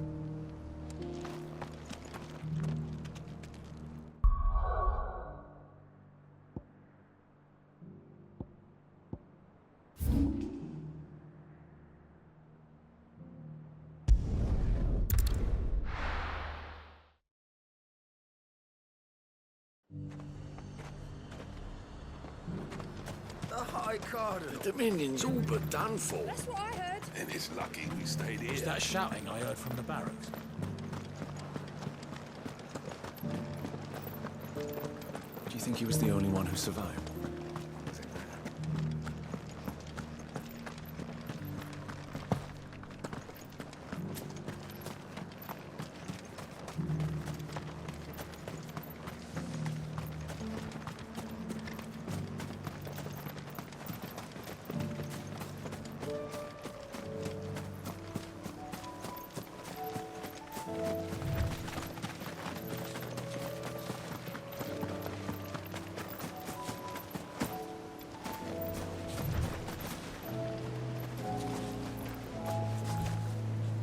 Ah, there you are.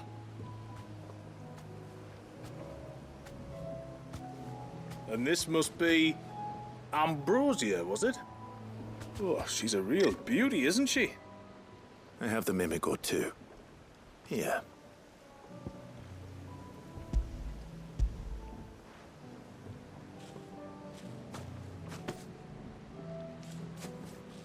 Thank you kindly. Soon as she's gobbled this up, we'll set sail. We're going to take a little trip across the bay now, Ambrosia. Don't worry. You'll be all right.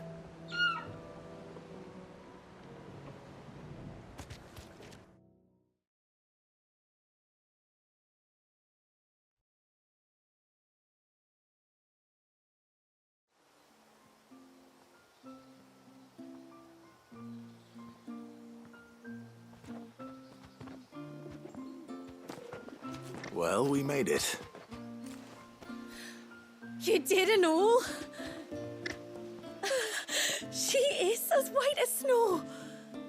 You're beautiful, aren't you, girl? Brave, too. She was calm as you like on the journey over.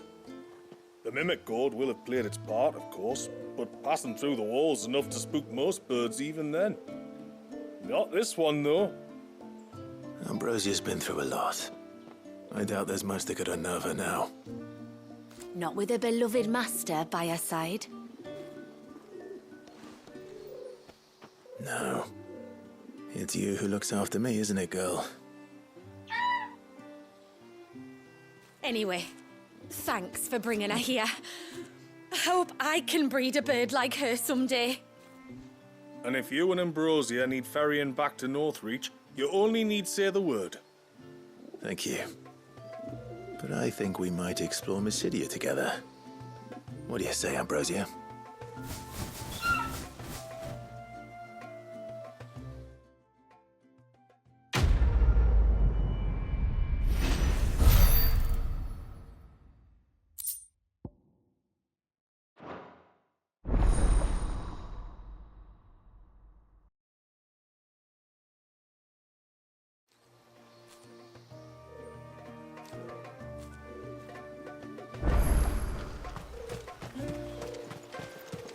return once everyone left me in peace.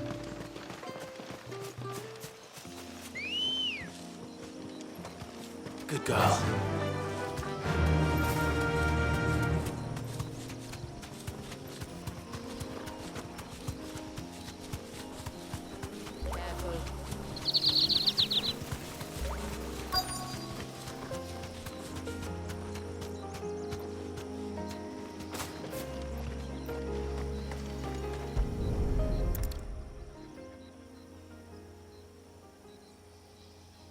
Well, here's the cairn.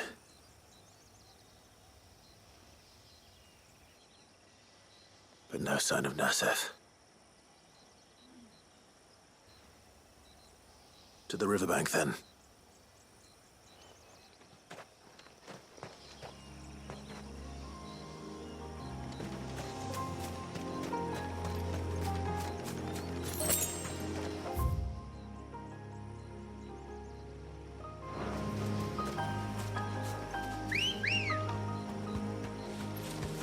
Come on. Run like the wind.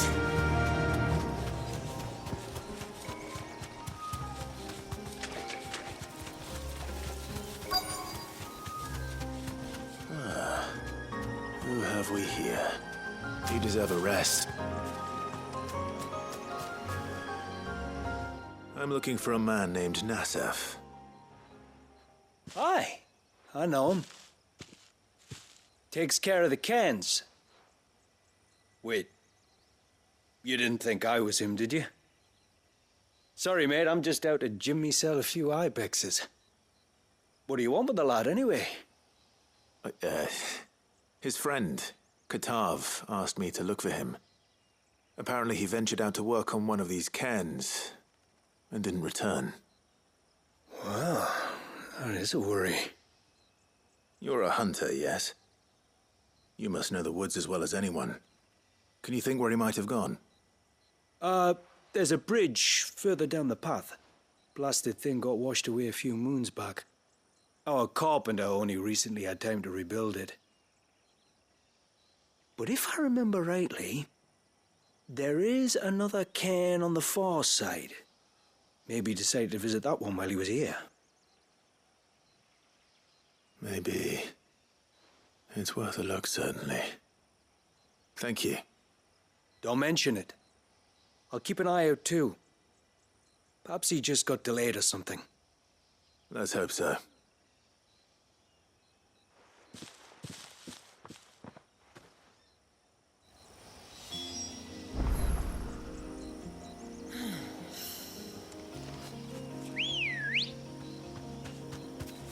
Let's go. Yeah!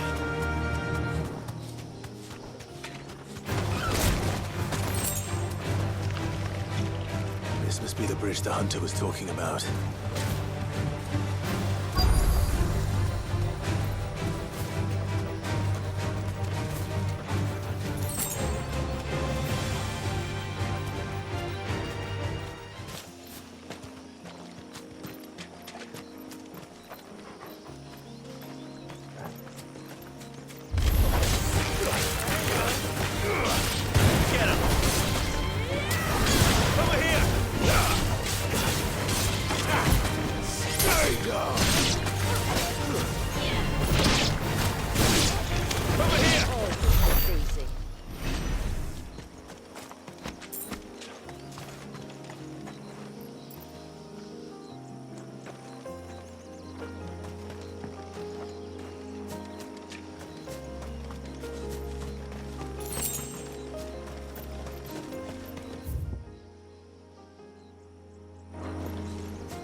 Well, this isn't at all foreboding.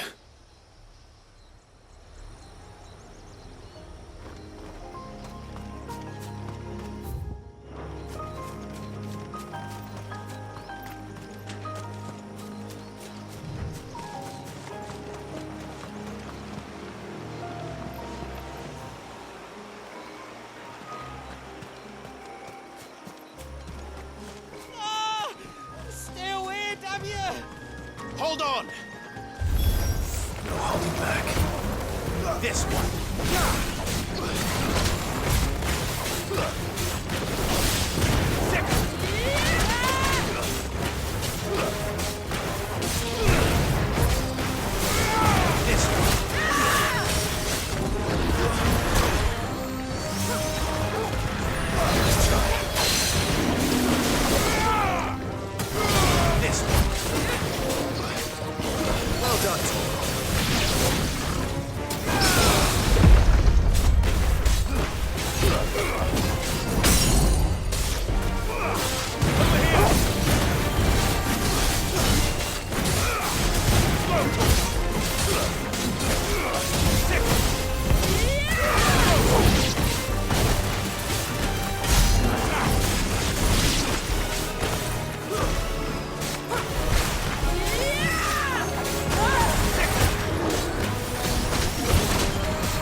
Oh, thank you.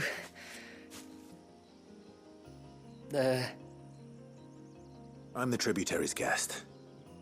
And you must be Nassef. I am? But how do you know that? Your friend Katav asked me to look for you when you didn't return. Ah, I'm sorry. I was so focused on attuning the cairn, I didn't see those creatures coming till it was too late.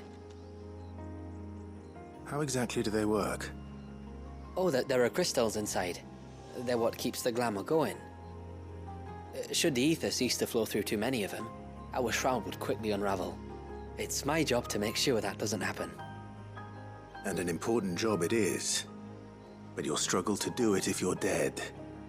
You need to take more care. Yeah, no arguments there. The truth is, me and Katav usually work together, watching each other's backs like. But when we heard outsiders were coming, we split up to get the job done faster, so things would be perfect for your arrival. Stupid, I know. So you found him then?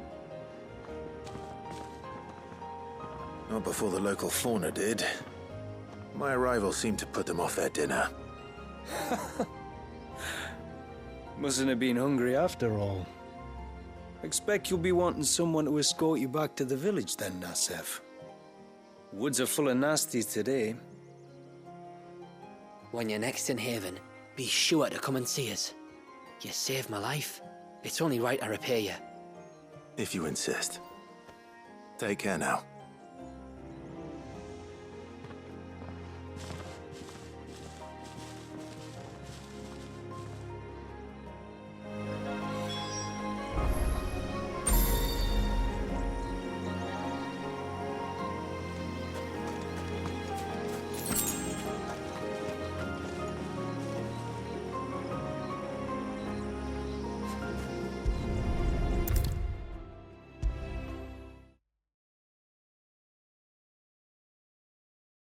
I thought I'd lost you, but you saw to it that I was...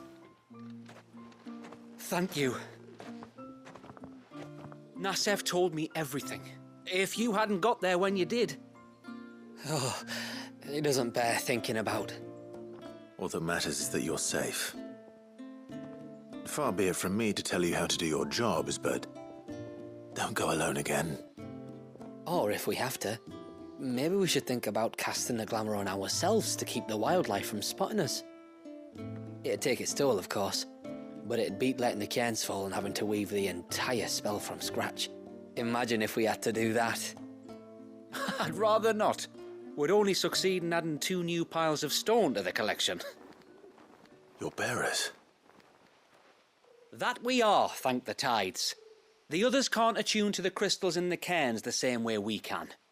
I reckon this place would be doomed without us.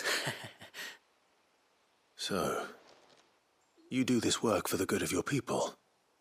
Not because... We're forced to. No. From what I've heard of the way things work on the outside, we were truly blessed that our rain fell here in Mysidia. Our people are few enough as it is. If we started turning on each other, kin against kin, over nothing but a stupid accident of birth, our days would be numbered. They would. Anyway, all's well that ends well, eh? Thanks to you, both of us lived to keep this place hidden another day.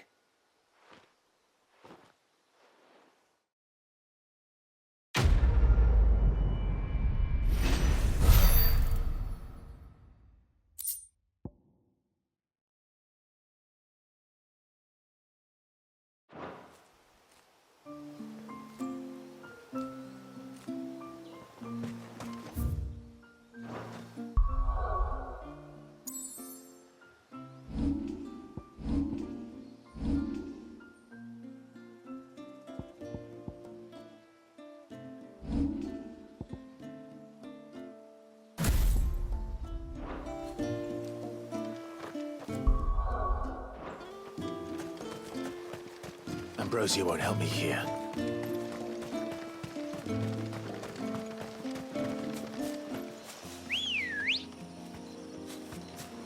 Good girl.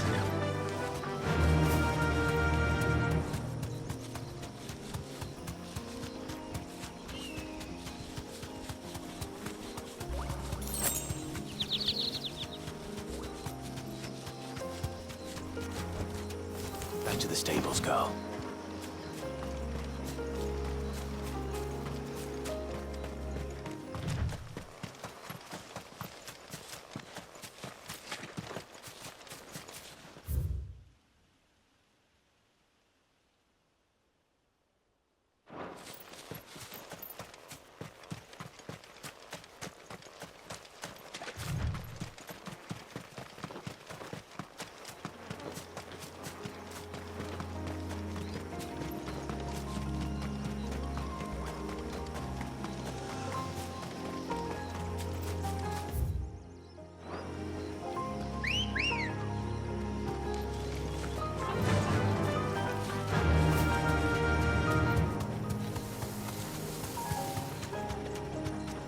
There's a large gate up ahead, and beyond it, a cluster of ancient ruins. The temple, or the Heir of Hours as my people call it, can only be reached by passing through them.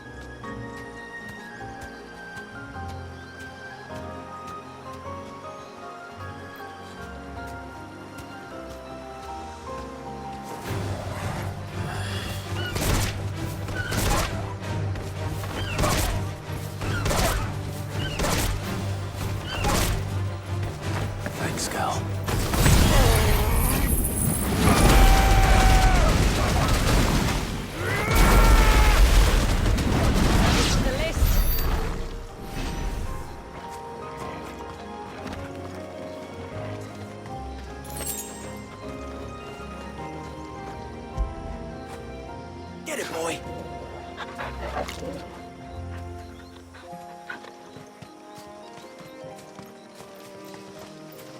The forest is crawling with life, most of it hungry, which is why we make sure this gate stays shut. And why you carry that impressive-looking axe, I presume? Noticed her, have you?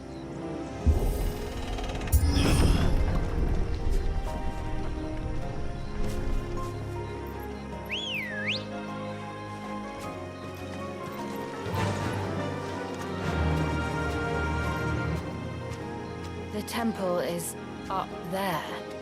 Don't worry. Those cliffs aren't the only way to the top. Yeah!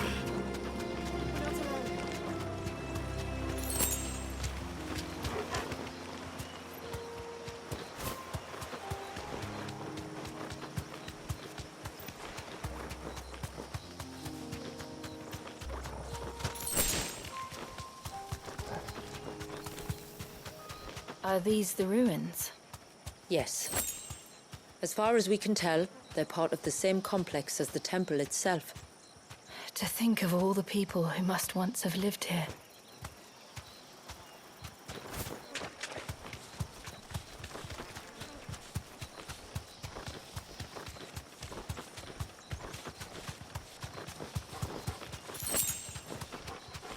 These remind me of home. You're from the north, then? Yes. And no. I see.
Do you see that cave up ahead?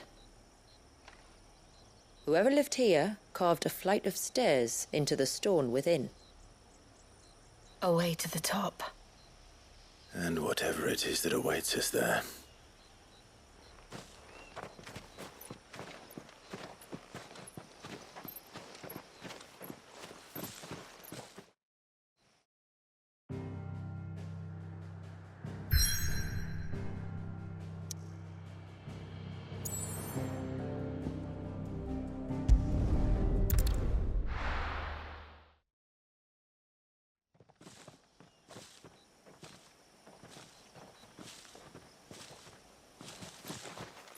There.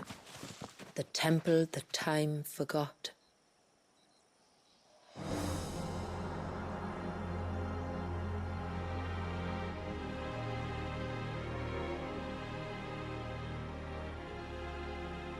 the Ver is inside? Yes. You can see the spell's path from the nave.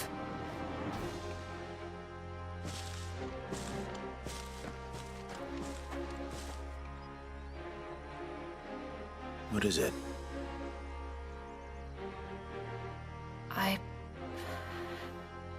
I don't know. It's probably nothing.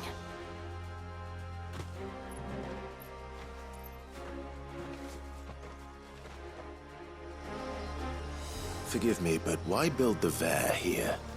The spell was originally meant to be cast on Drake's Eye, and this was the only place with an unbroken line of sight.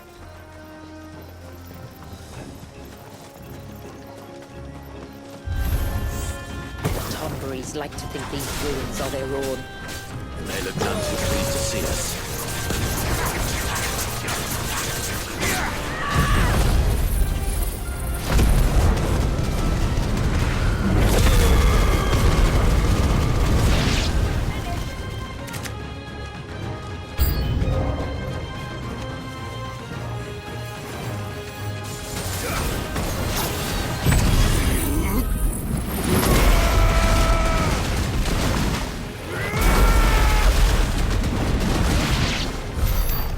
Our numbers dwindle, theirs seem only to increase, as if they were feeding off our suffering.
Could this be their leader?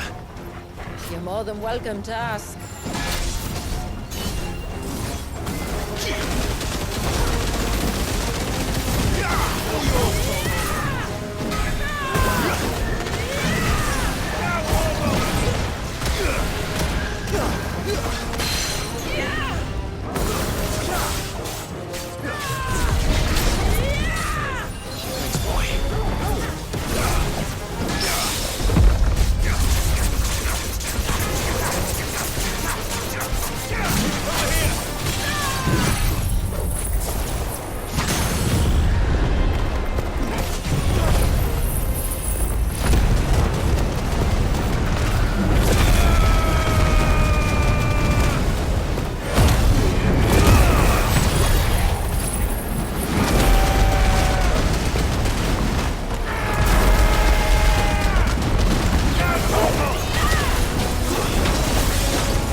That could have been worse. I suppose. Aye, well, if the forest's taught me anything, it's that there's always something worse.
Is that the nave?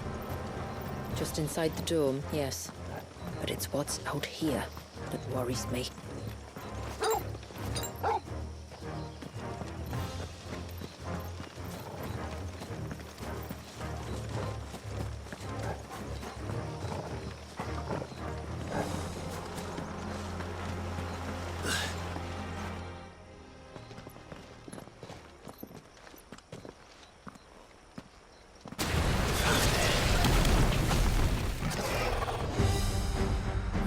Thinking they'd all migrated south. The weaker ones did.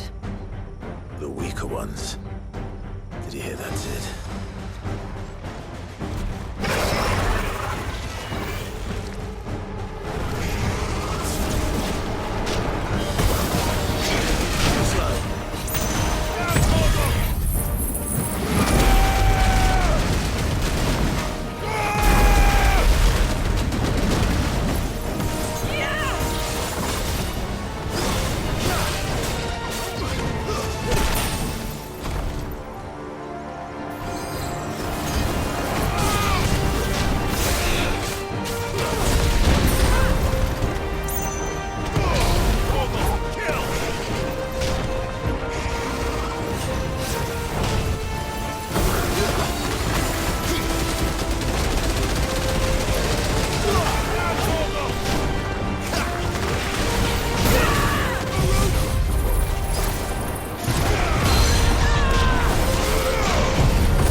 frozen. Just like the surge.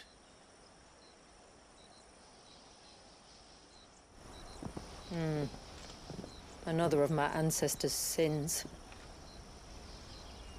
Shall we?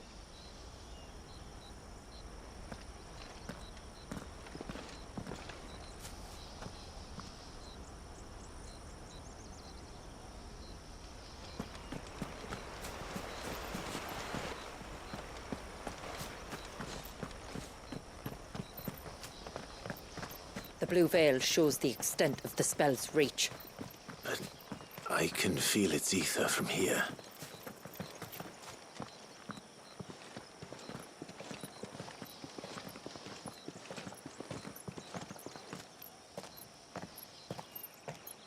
Shula, wait.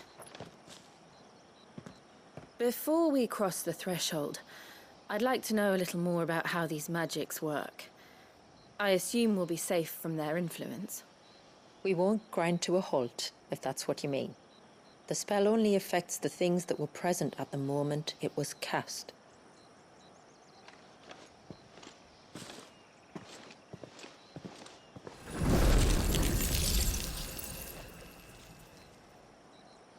You see?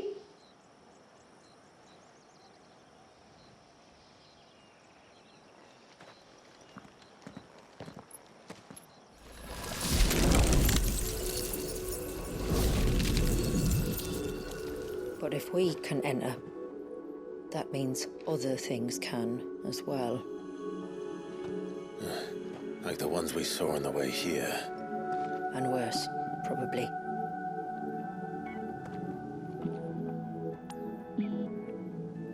Is this Leviathan's doing? Well, it certainly wasn't ours. When he realized my ancestors were attempting to cast a spell from here, he made to destroy the temple. And almost did by the looks of it.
imagine what this place must have been like before the attack.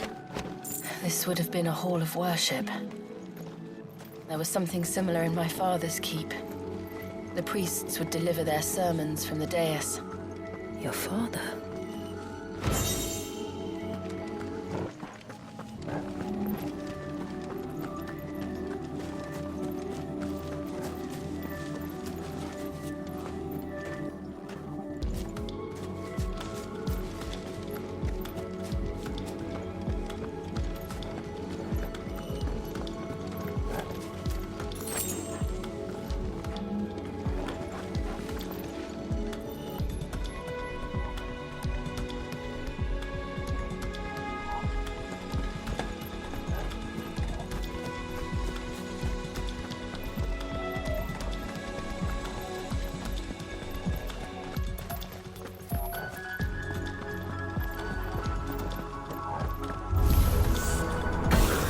Just let us pass. It's all right. We'll get through this.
One last climb, then.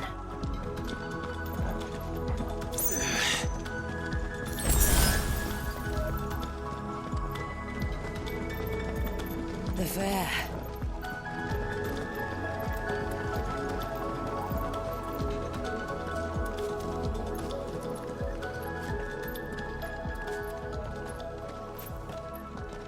By the founder.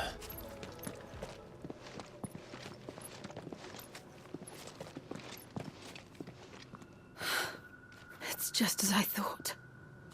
Jill, does this ether not feel somehow familiar? Yes. I sensed it the moment we arrived, though I wasn't sure until now. You can feel it too, can't you, Clive? She's calling us. You don't mean the witch? I do. Though she was more than that. Much more. She was a dominant. A dominant who once commanded the icon that now resides in both me and Clive. Of course. I don't know why I didn't see it. Who else would have the power to freeze time? None other than Shiva herself. But for her ether to endure after all these years, it's almost as if...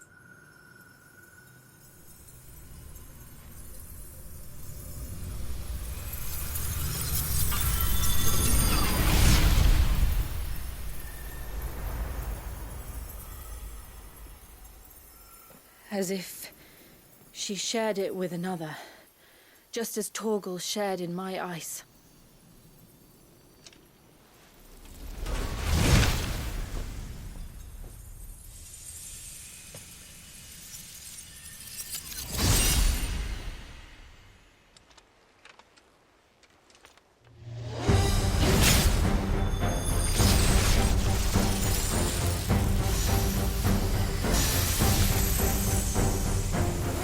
Shiva's companion. Though something tells me he's not as friendly as ours. Our ancestors never warned us about this. If it wasn't left here for them, I doubt they even knew it existed.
Because it would sooner die than fail its mistress.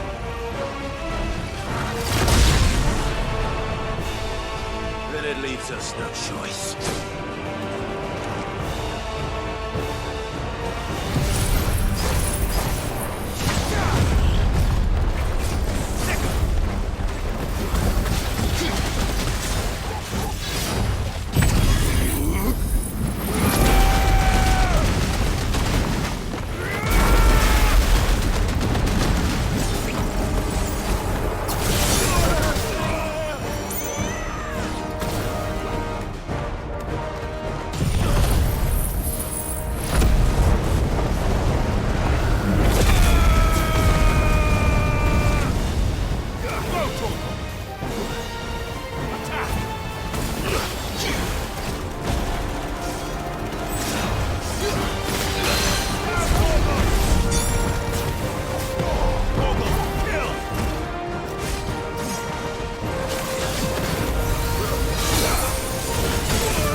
cut this short.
Now let's destroy it.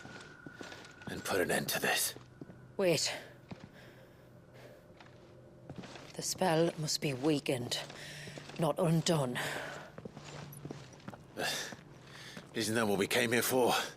Did you ever stop to wonder what might happen to the tidal surge if I unraveled the whole spell at once? I didn't think so. This is going to require a bit more finesse.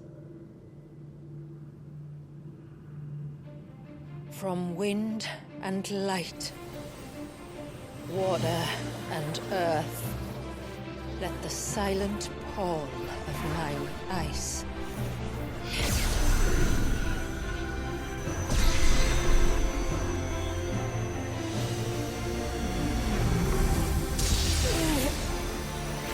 There's too much ether.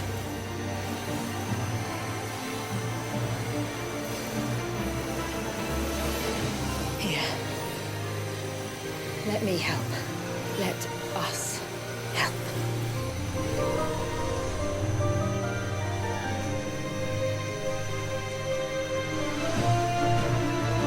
Almost.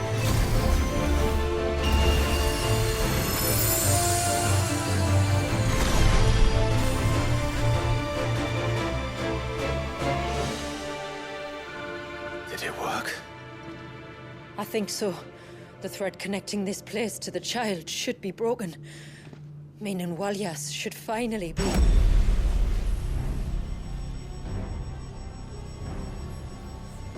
Free once more. Leviathan, our most profaned fragment.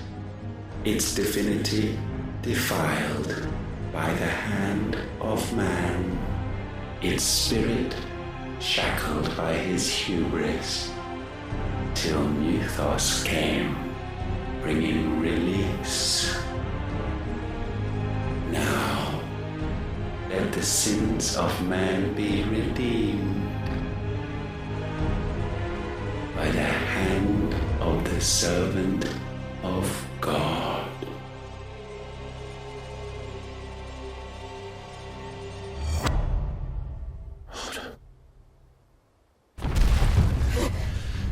Damn it.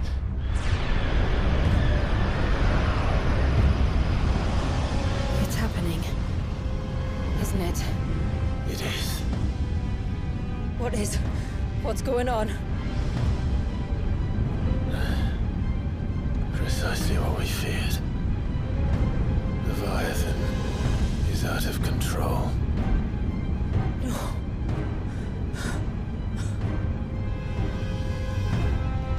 Don't despair. This isn't over yet. You should head back to the village and get everyone to higher ground. As for the rest,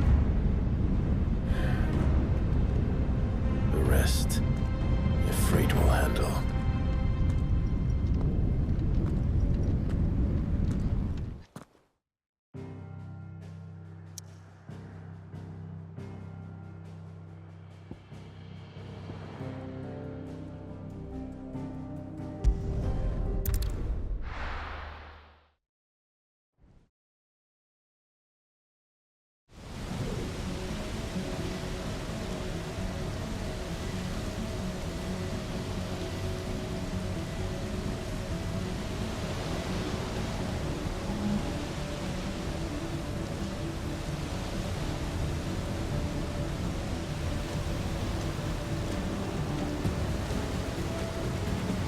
After 80 years of imprisonment, I'd be angry too. But I can't let it end like this, Walliers. It's time for you to come home.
Wait. I heard you the first time.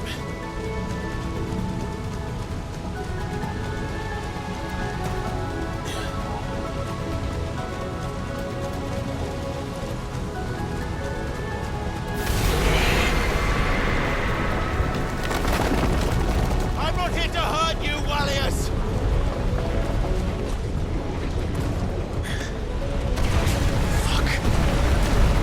That was too close.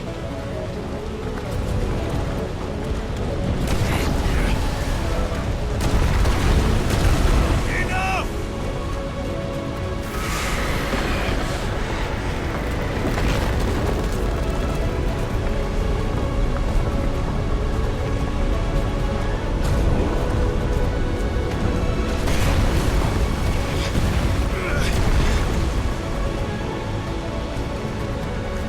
Come on, then.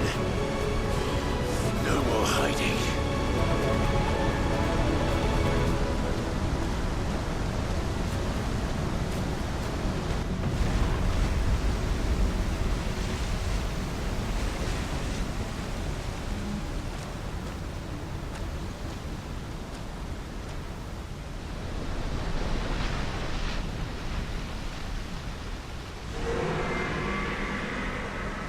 Wallius!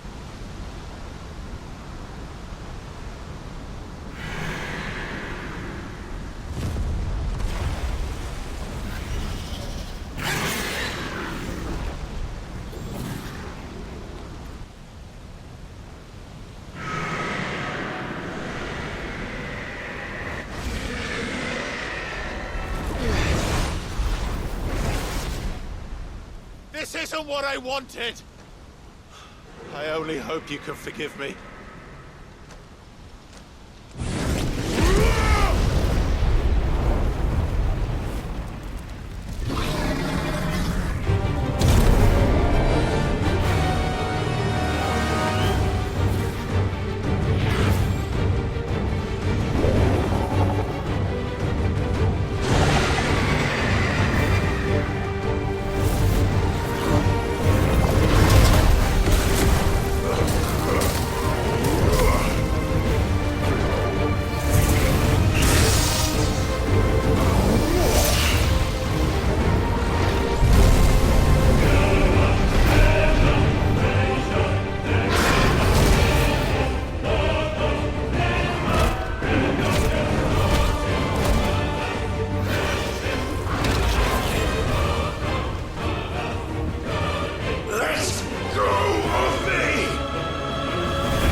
Garuda will be proud.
quite a tantrum.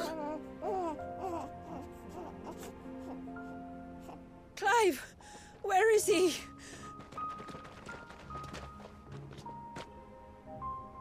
Yes.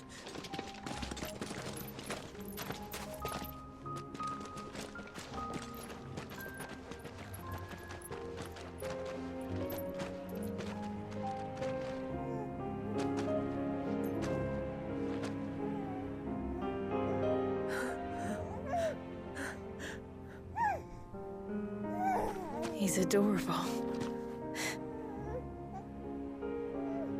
He is now. But did you see him a few moments ago? Clive, I don't know how to thank you.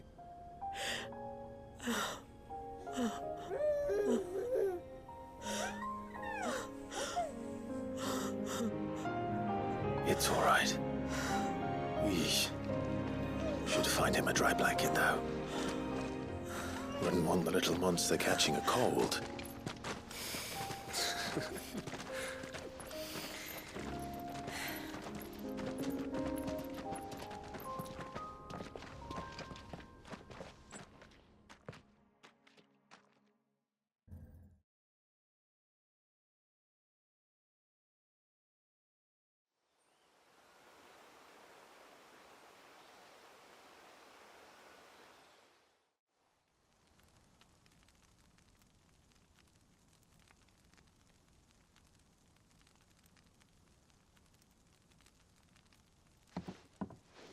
There. He's finally asleep. The poor thing had a long day. That makes two of us. So, what happens now? Now? Now, we make things right. How? By providing Walyas what he was denied. A place to learn and grow. A family to love and protect him. So that one day, when the wounds in his heart and mind have finally healed, he might decide for himself how he'd like to live the rest of his life. But until then, I'll stay by his side, come what may. Then he's a lucky boy. And not only because he'll have the best warrior this side of the belt to teach him the battle axe. She'll do her best. Shula. The beast that threatened your home is tamed. The empire that threatened your people toppled. Might it not be time to cast off your ancestors' glamour and retake your place in the Twins? Perhaps. It's not as if we have the crystals to maintain the wall much longer. But are we truly safe? Is the world truly ready to accept us for who we are and what we believe? If I remember rightly, you and yours still choose to remain hidden, do you not? We do. Well, your people will always be welcome in Haven, regardless. As will yours in the hideaway. We're allies now. If there's anything you need from us, supplies, food, equipment, do not hesitate to ask. It's kind of you to offer. But we'll manage, just as we always have. Besides, I suspect you'll be needing everything at your disposal if you're going to save the world.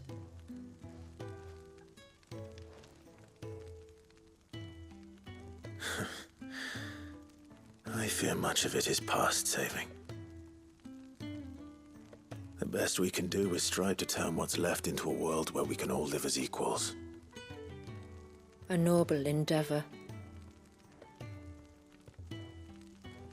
And there'll be a place in this world for us, will there? For Walyas? For everyone. I swear it. Then we shall be waiting. Until the tides bear you back to shore.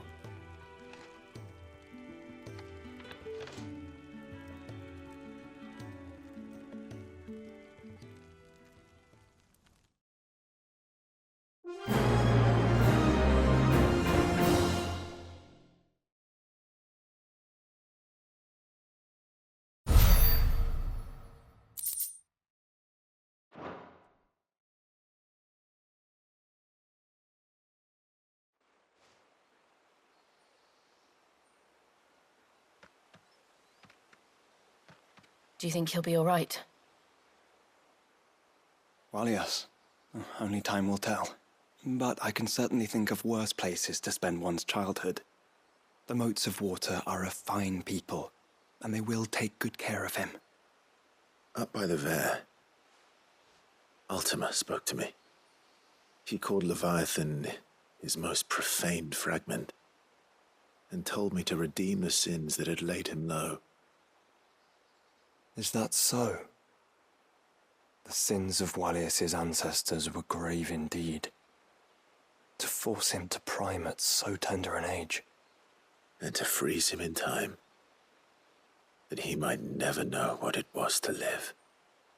Yet I doubt either of those crimes was the source of Ultima's displeasure.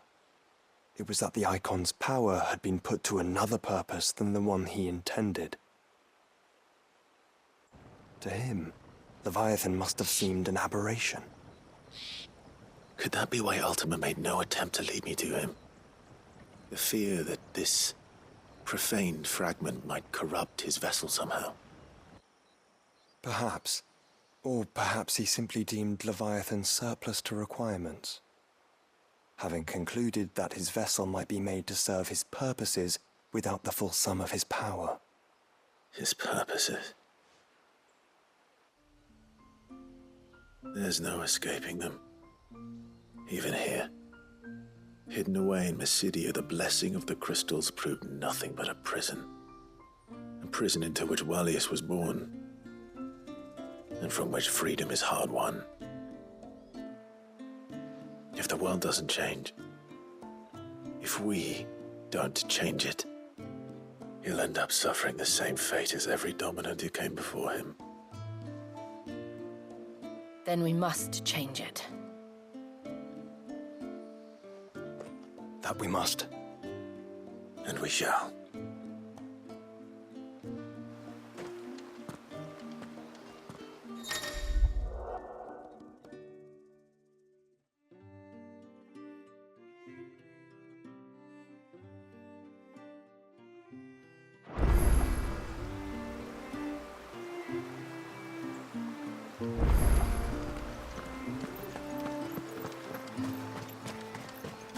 It is good to have a bath. My friend, I have news. I think I might have found a way to break Talor's curse. Go on. Well, after listening to the village elders and scouring every likely-looking tome in the library, I learned that not all Tombries are the same little green menaces we know and loathe. Apparently, a chosen few live to incredible ages and grow to many times the size of their counterparts. The folktales hold that it's the very eldest of these, the Tombury kings, who weave the curses, and that their magics bind their victims to them, that they might continue to feed on their pain. So if we slay the one that cast the curse, the feeding will cease. But that was my thinking, yes. Though I doubt it'll be easy. These kings are not just bigger, they're stronger too. And if the tales are true, their followers will defend them to the death. It is a perilous proposition, in short, but it may also be Talor's only hope. What say you? I'll do it. Even if killing this king doesn't break the curse, Mysidia will be a safer place for its removal. Thank you. So then, where will I find it? That, alas, I do not know. It must have woven the curse at the altar in Father's Fell, but as to where it is now... Fannet! You were the one asking about Tonburies, right? Because there's a whole bloody army of them out on the cloak!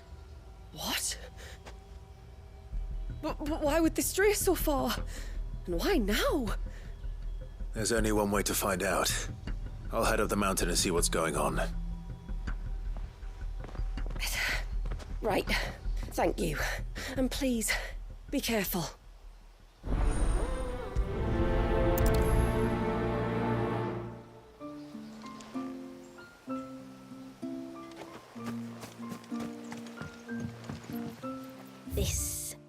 This is all we have. Very well.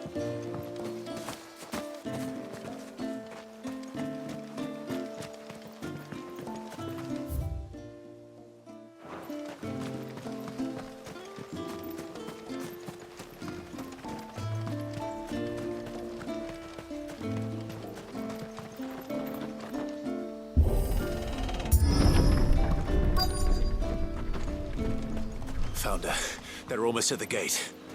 But they won't be coming any closer.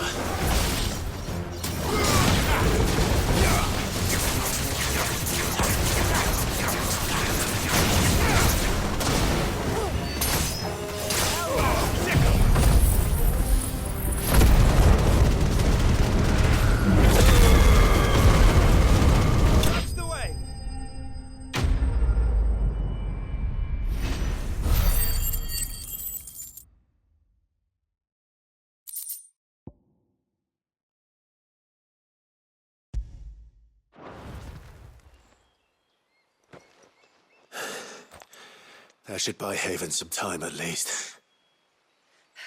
Clive, are you all right? Fine. We've taken care of the immediate threat. Thank the tides. I was worried I was going to lose you both. Talor, he took a sudden turn for the worse just after you left. What? Is he? No, he's hanging on. I fear the Tombury King may have begun the cursing ritual again. In earnest this time. And I can't imagine their being here as a coincidence. I think it might be happening on this very mountain. If it is, it won't be for long. Get back to Talor. I'm going up. My thanks. I shall pray for both of you.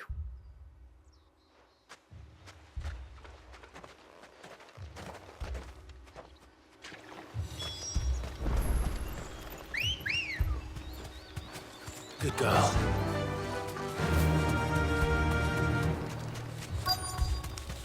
More of them. Come on then. I crave an audience with your king.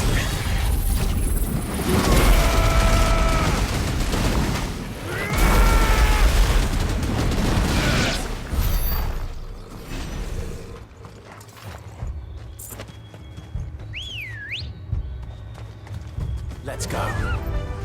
Fly, Ambrosia.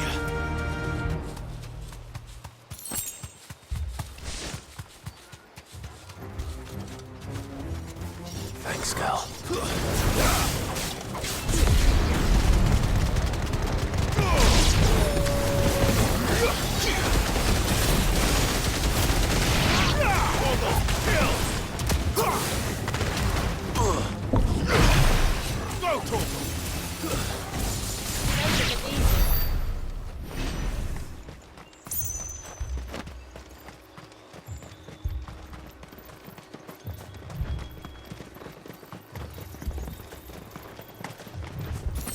Another group.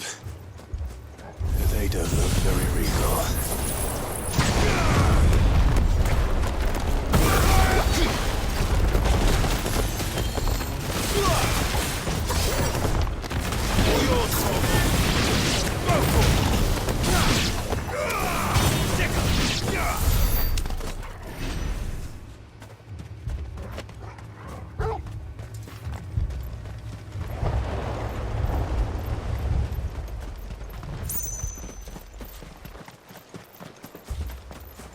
Company.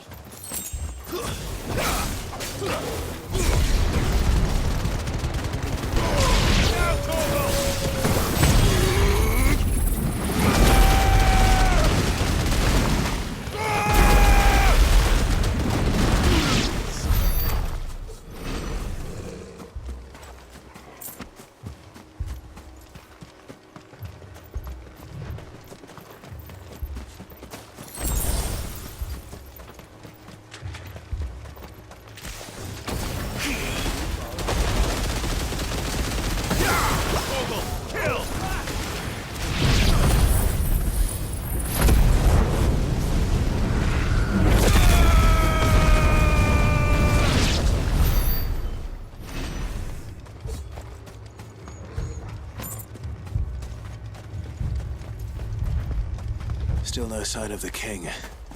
Could Fanad have been wrong?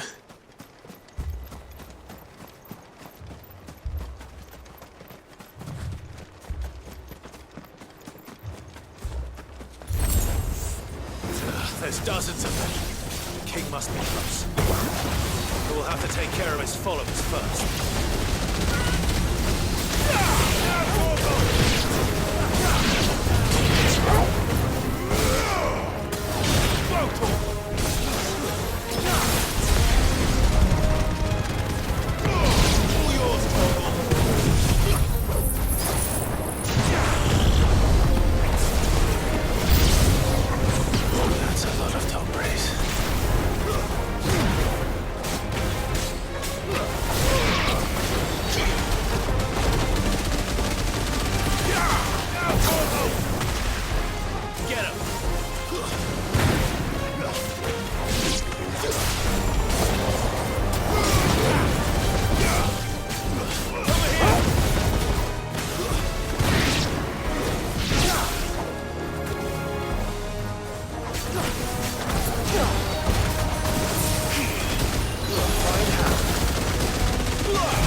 Looks like that's the last of them.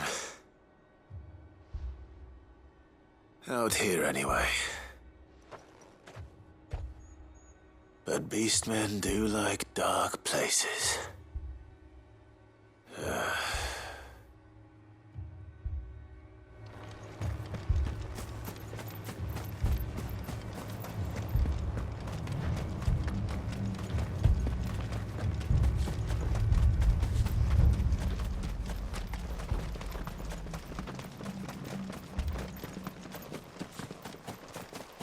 Well, I'll be damned.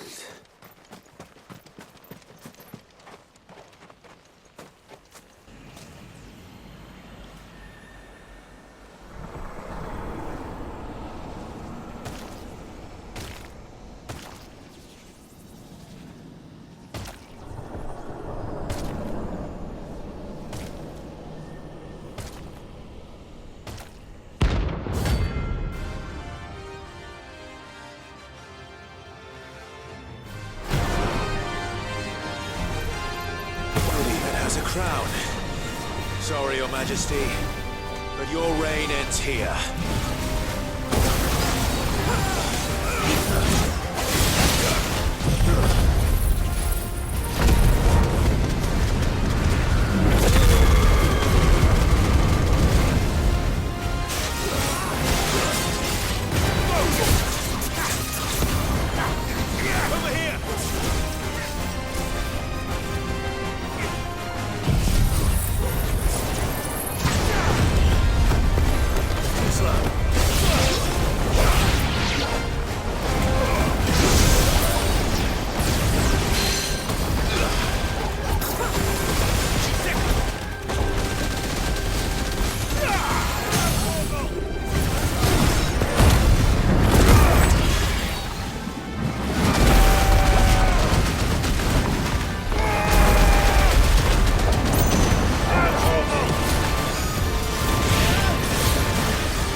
It's done.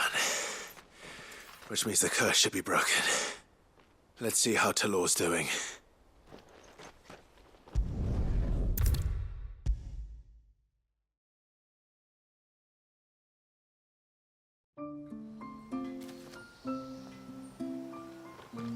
Clive! Is it done then? It is. I was going to ask if there had been any change in Talor's condition, but judging by that smile on your face, I think I already know the answer. You do? Talor! He's back!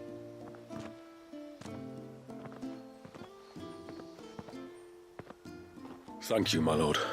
I can never repay you for everything you've done for me. I owe you my life. I'm just glad the curse is lifted. There is one thing I'd like to know, though. If you don't mind my asking. What made you seek the Tombury's help in the first place?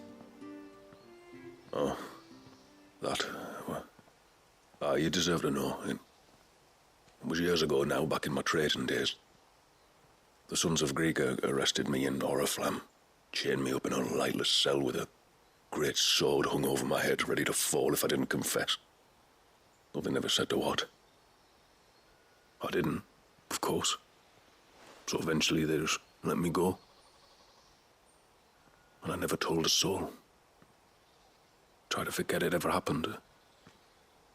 But then you came along and the sight of your sword brought it all flooding back. I couldn't sleep, couldn't eat, couldn't hardly breathe, and I thought that if I gave my old chain to the Tomburys, maybe they could take all that pain away. All that anger. But it only made it worse. Oriflamme has fallen. And the men who tortured you likely fell with it. If only I'd known, I might have spared everyone a lot of trouble. I'd convinced myself that you were like them, that all outsiders were the same, but you're not. Far from it. Thank you, son. Thank you.